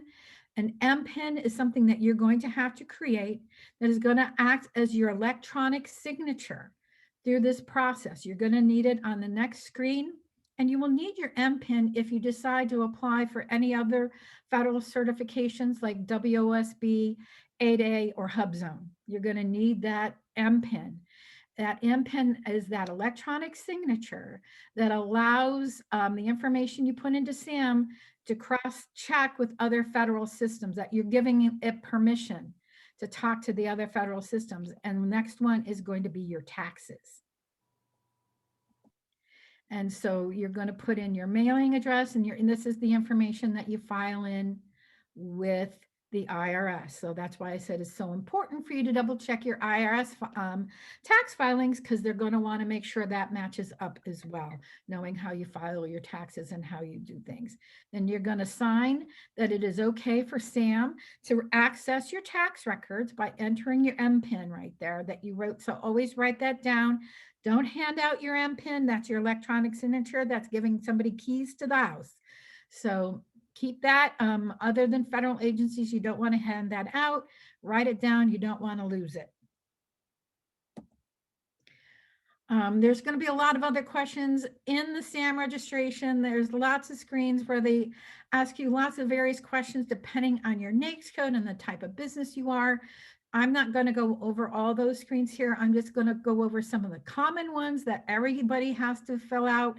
Like I say, SAM registration is kind of like build your own adventure when you're a kid, depending on the type of business that you are and the types of how you answer one particular question might bring in other questions that they're going to ask you about your business.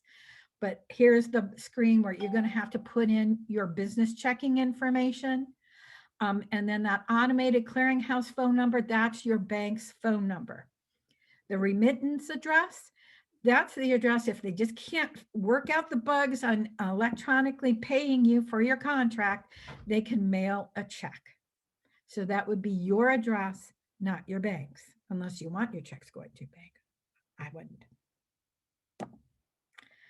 Here's the screen that you were going to be putting in all those NAICS codes you researched. That little square right there, you'll put your first NAICS code in there. You hit the search button. It'll appear in that box underneath, and you just add. And like I say, this person has a skiing facility in my example. They only have one NAICS code. So that was easy to mark it as the primary. But if you have multiple NAICS codes, you're going to want to make sure you add all of them so they appear in that bottom box. And they're going to ask you which one is the primary NAICS code for your business. Here is where they're going to ask you some questions, and this is how they determine whether or not you're a small business and certify you as a small business. It varies by NAICS code. They're going to ask you, you're going to ask you all those NAICS codes, and they're going to ask you what your average receipts were. And right now, that's either, you can use either 3 or 5 years. Next year, it's going to 5 years. Stat, no 3-year average. Right now, though, you can use either or. And then they're also going to ask you for your number of employees average over the last year. And depending on those answers and what NAICS codes you put into the system, there are different size standards for each NAICS code. So some NAICS codes are your total receipts, some are number of employees. Manufacturing is usually number of employees. So it's going to vary. So if you have multiple NAICS codes, you could be a small business for some NAICS codes and not the others, but the system will tell you.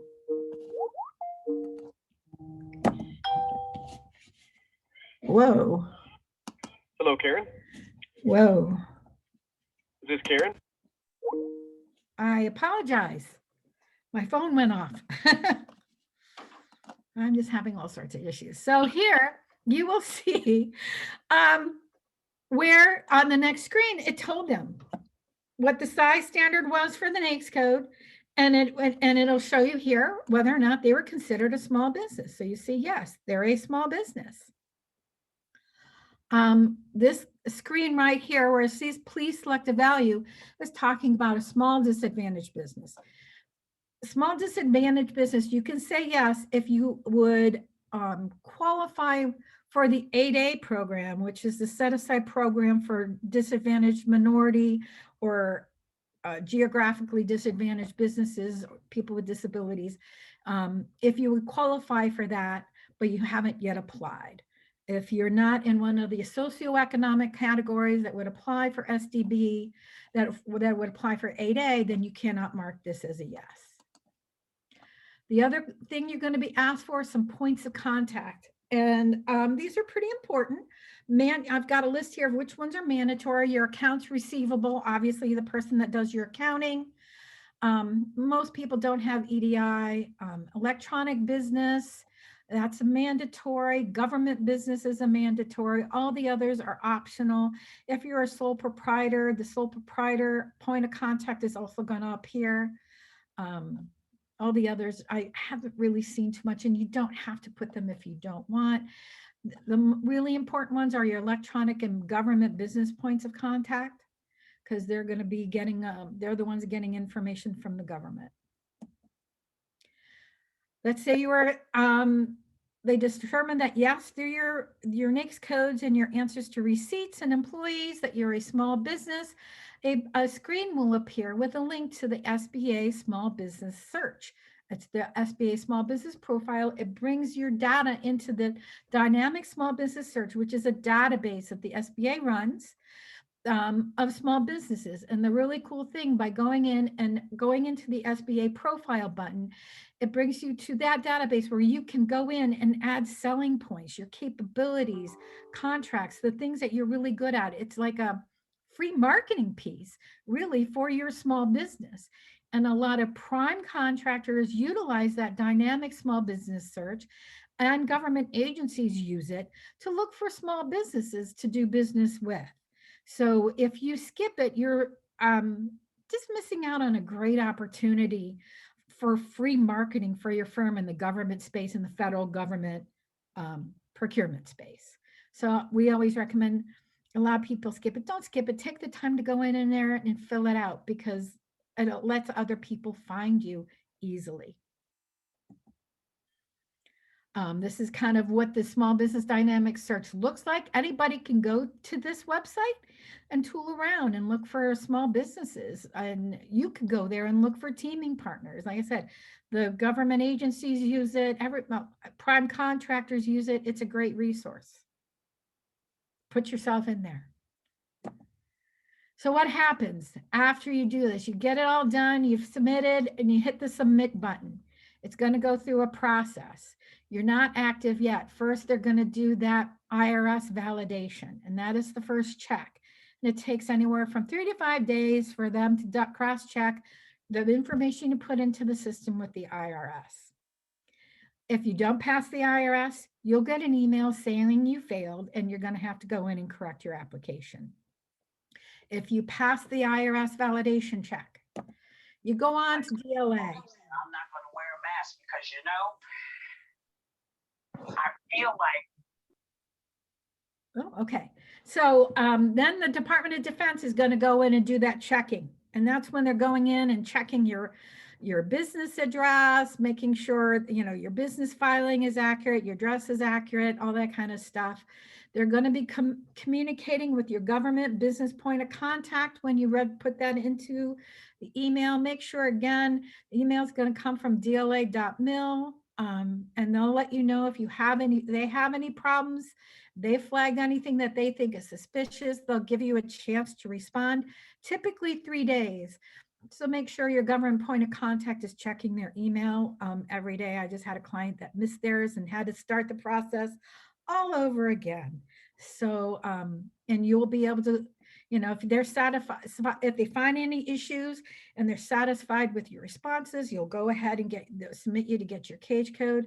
If they don't find any issues, then you'll just have to go in, submit a notarized letter to prove that you've got an entity who's in charge of your entity in SAM, and you'll be assigned your cage code.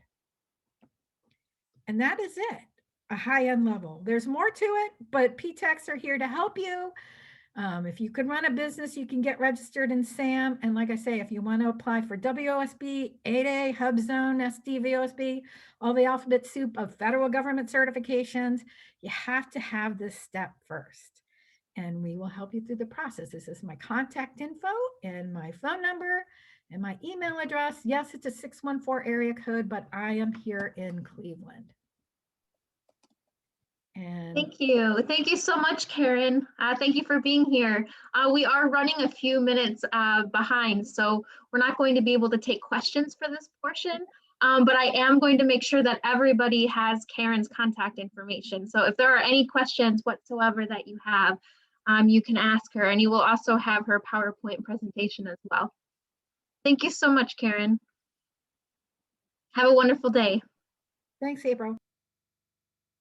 Our next presenter, our last presenter for today is Shakara Ben, and she's from the Ohio Minority Supplier Development Council.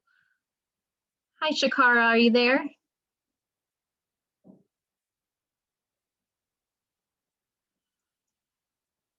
I see her on here. We've been having some technical issues with everyone today, so thank you everyone for being patient and understanding of that. Can you hear me? There she is. Yes, we can hear you. Okay, good. Good morning, everyone. Technical issues for sure. I have not been able to get my camera to work for about 2 weeks or something like that now. Oh no. So yeah, I don't know. It's for no platform. So I think it's the actual surface. So my name is Shakara Ben. I'm with the Ohio Minority Supplier Development Council. I am in the certifications department. Today I'm going to talk to you about becoming certified with the council on our platform. So give me, start sharing here.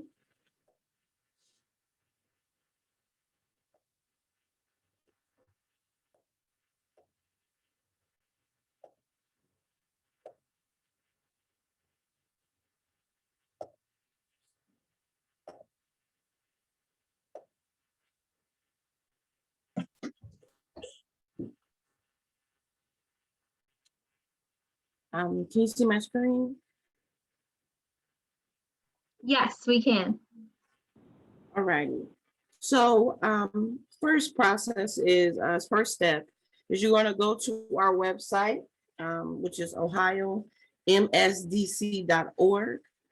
and you're going to click for MBEs, where you're going to really hover over it, not necessarily click. And then certification process is going to be in red. I'm going to click there. This is going to take you to the certification page where you can either, if you're going to be renewing or if you're going to be starting, things of that nature. Has all the information here for becoming certified, the criteria, it goes over the process, the fees that are associated with the certification based on your tier, your class 1, 2, 3, or 4 MBE. Those are the fees associated with it.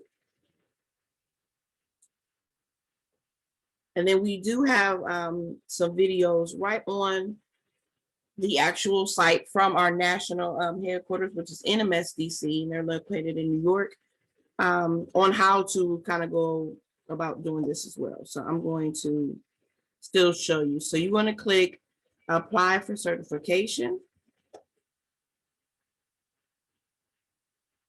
It's going to bring you to our portal page. The top right-hand corner at the top, you're going to click create or request to log in. So you're going to set up a profile. It's going to ask you for your name, your email address, phone numbers, things like that. Then you're going to be able to log into the account.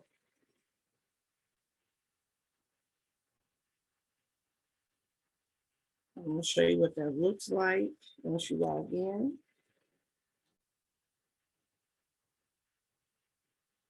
Okay, so once you log in, you're going to have, this is just a test. So this is not the actual application, but Once you log in, you're going to be able to start a certification. It's going to say start certification.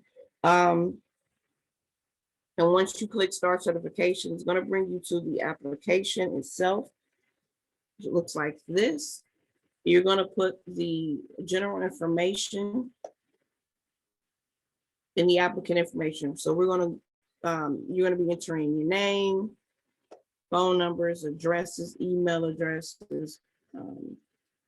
It mostly just contact information, your business market, and if you have any other certifications, if any of these apply.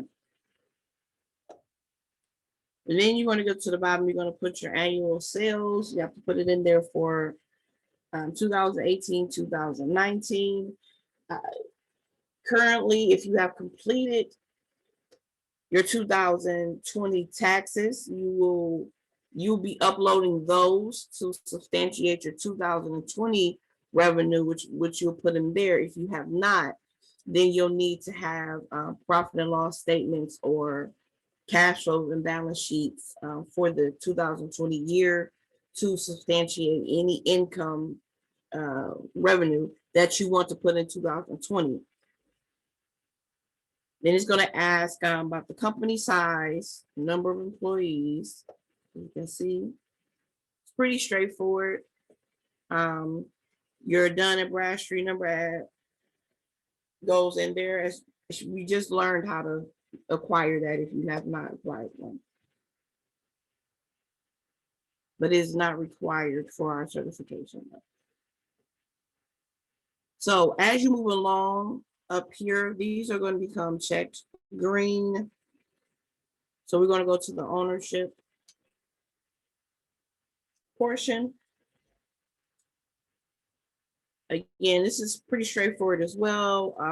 The type of business structure-wise, when was it started? How does you file taxes? And was there any acquisitions that took place? Then it will populate this information.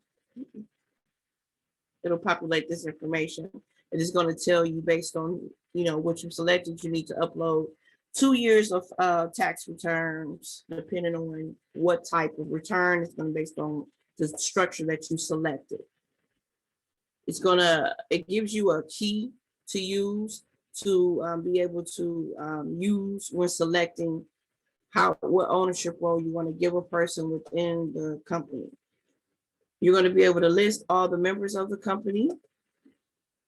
Here you can list as many as possible as you need to. You're going to put their name, their title, their ethnic, their gender, their citizenship, and years of ownership. And then again, you're going to use their role and you're going to select their ownership. The ownership is going to be either 100%, if it's 51-49, things of that nature, and a percentage of voting if that applies. If it's a sole proprietor, it will be 100-100 as far as ownership and voting. Again, be sure you're selecting the correct options from above.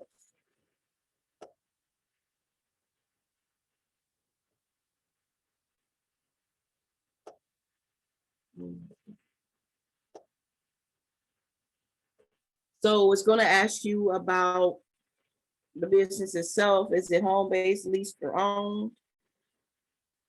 You're going to select which one. Then you want to add the appropriate address or addresses if you have multiple locations and or office sites, and then facilities or such as like office site and then a warehouse, things like that. So you want to list the responsible officers that are going to manage the employees. And again, if you're a sole proprietor, you'll list yourself as the managing officer, or if you have other team members, you want to list them there. They do not have to be an owner, have any ownership within the company, but you do have to list who's responsible for that role.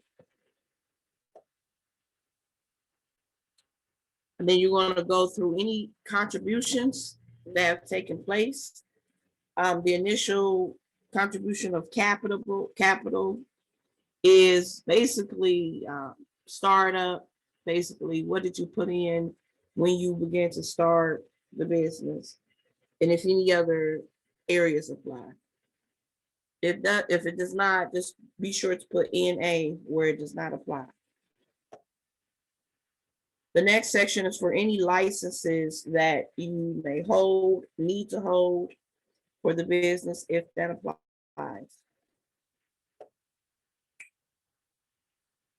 All right, the next portion. Well,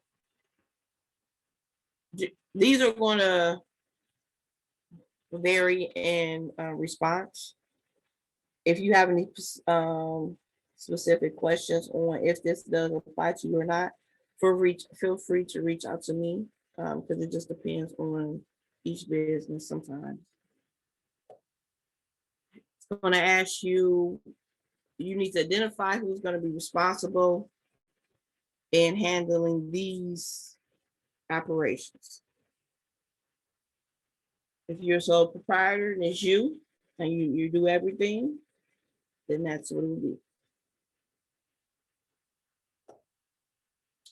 The key aspect to this is to make sure that their ethnic is correctly allocated. If you have a company that has mixed ownership, if you're entering that the one owner does one thing, but there's only one ethnic minority owner a part of the equation, be sure that they are in the daily operations of the company. They have to hold the daily operations of the company. They have to be active in the daily operations of the company, and they have to be the leading top position as well.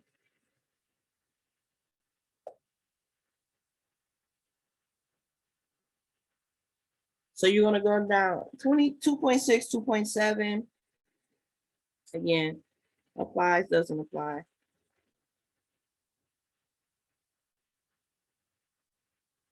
I'm going to go back up. One thing I did forget to mention, after you've completed each page, or even while you're within a page, be sure to always click save. It doesn't hurt. You want to make sure the information is saved for when you come back in if you need to. We're going to go on to products and services. You're going to list your Nexus codes here.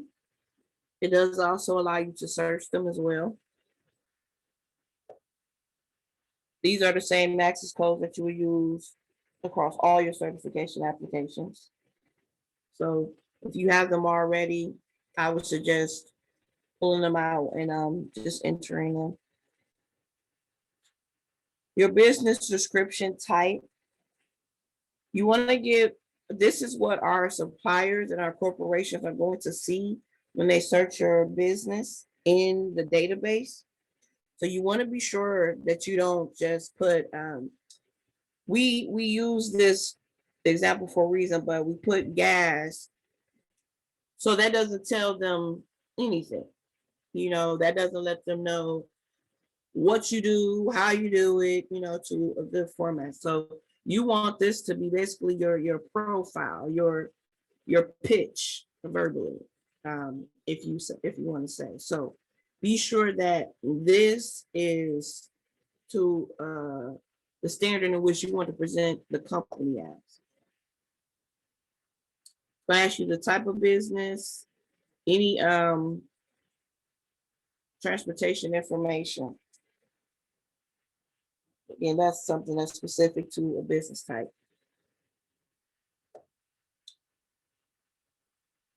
Again, after that, be sure to hit save. Next, we're going to go on to references.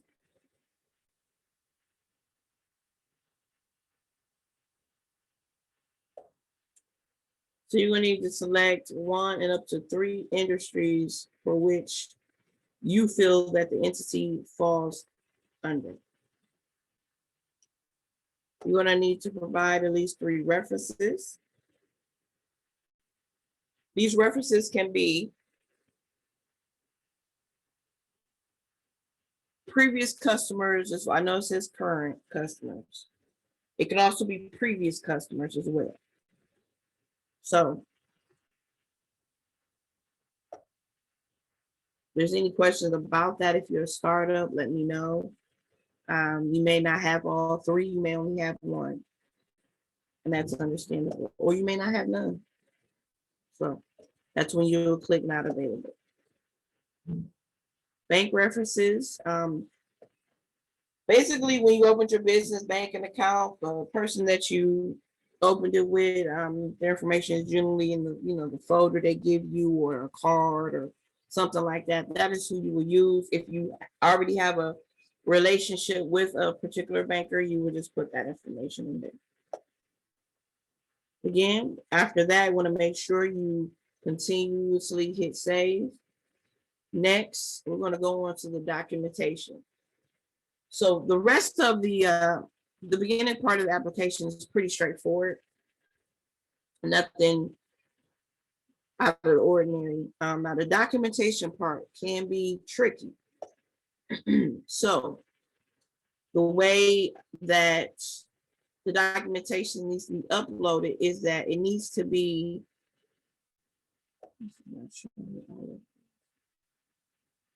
hold on.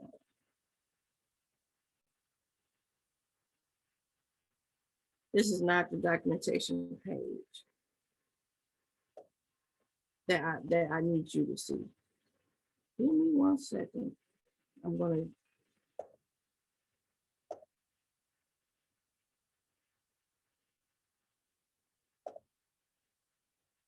Give me 1 moment. I'm going to show you an actual documentation page you need to see.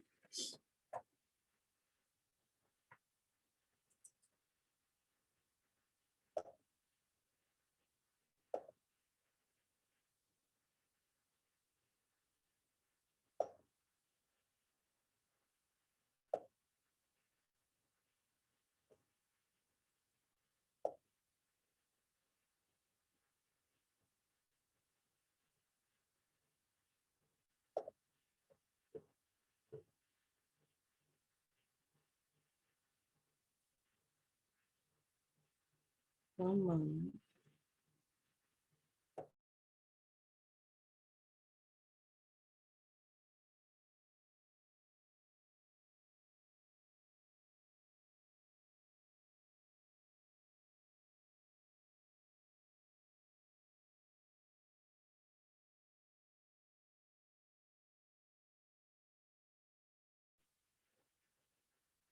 I'm sorry, I put myself on mute.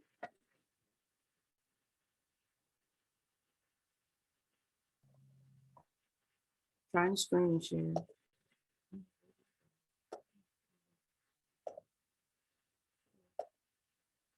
Can you see my screen again? Okay, thank you, Ron. Yes. Okay. Still the wrong. 1 second. Shared the wrong one. I'm sorry.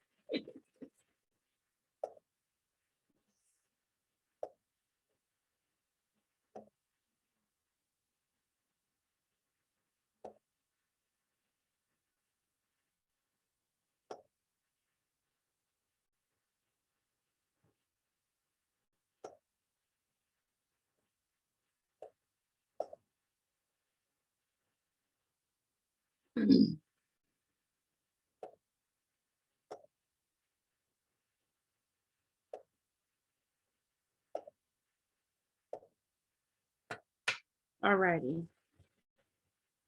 So you should be able to see a new screen. So the documentation portion of the application, this is where you're going to load all of the required documentation for your entity. Now, the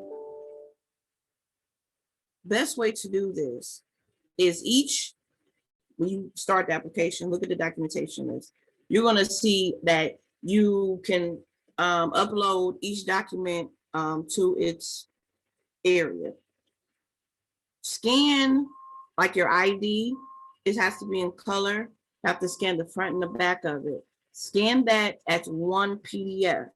Name it color ID or whatnot. So that way, when you go to upload it, it's already easy for you to attach. Sometimes when we scan things, we'll scan it on the printer and then it'll give it a number and things like that. And so things can get uploaded correctly based on that. But each thing has to be uploaded singly by itself, scanned as a PDF. Okay, so you're going to go down the list. It's going to populate what you need to upload based on your selections of how you broken down the entity.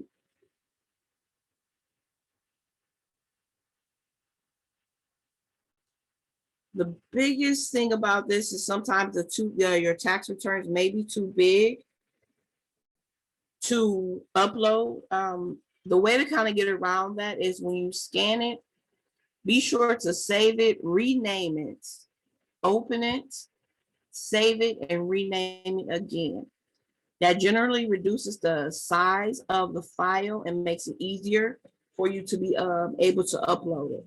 If you run out of space, we do have miscellaneous at the bottom. We have four areas you can do that. You'll have to name the type, name it, and then you have the ability to upload extra documentation if need be, if it's not working. If your taxes are not working and you cannot get the taxes to load correctly, or any other document that you cannot get, you can't figure out how to downsize it, let me know and I can assist you with trying to downsize it. We cannot take anything via emails for our submission, but I can walk you through how to downsize the documents. But again, this is pretty straightforward as well. One key thing, you're going to put NA for what does not apply, but you must upload the current resume for all members, and they have to have their current roles and responsibilities as it applies to the entity. One thing that is not going to be optional is either your operational agreement or your business plans or your certificate of organization, your articles of organizations, or your articles of corporation. Those things are not. Proof of capital is not going to be optional as well. One of the other things that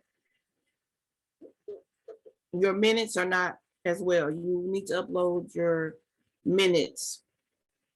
The minutes have to be from the first member meeting. Again, if you are a single member LLC, you're going to have you're basically your brainstorming notes. You have to turn those into meeting minutes. Last but not least, again, as I said, make sure you keep clicking save, save, and save. Declaration page. You're going to be able to download the declaration page from the actual site here. You're going to download it. You're going to have it signed. You do not have to have it notarized as of yet because of COVID. And then you're going to be able to just upload that back in. Once you print, sign, fill it out, re-upload it. And after you've done that, you're going to hit save. Then you're going to hit submit. It's going to take you to make a payment. The payment structure.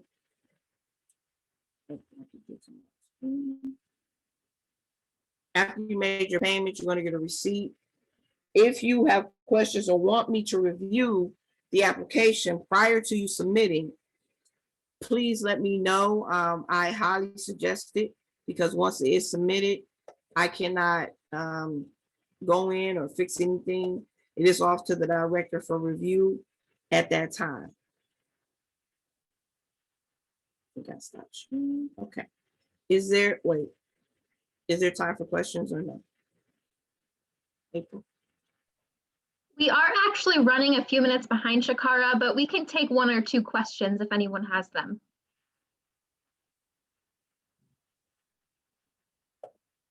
No?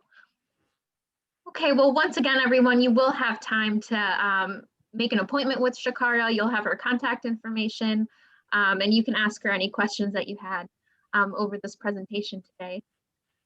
Thank you so much for being here, Shakara. We really appreciate it. Oh, no problem. I appreciate being here. Good to see you all. If you can see me. Thank you, Shakara. Everyone take care. Be safe. You too. All right. Goodbye.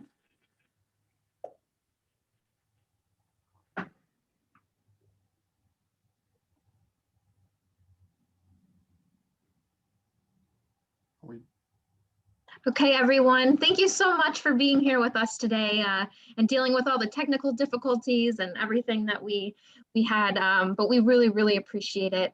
And you will get a recording, so make sure that you put your contact information in the chat box if you haven't done so already. Would anyone from our team like to speak? I just want to say thank you to everybody for joining us. It was a great workshop. We look forward to working with you. Start with MBAC first in all places. And remember, hashtag MBAC has your back. Hashtag MBAC has your back. Thanks, everybody. We'll see you next time. Thank you so much. Thank you. Bye-bye.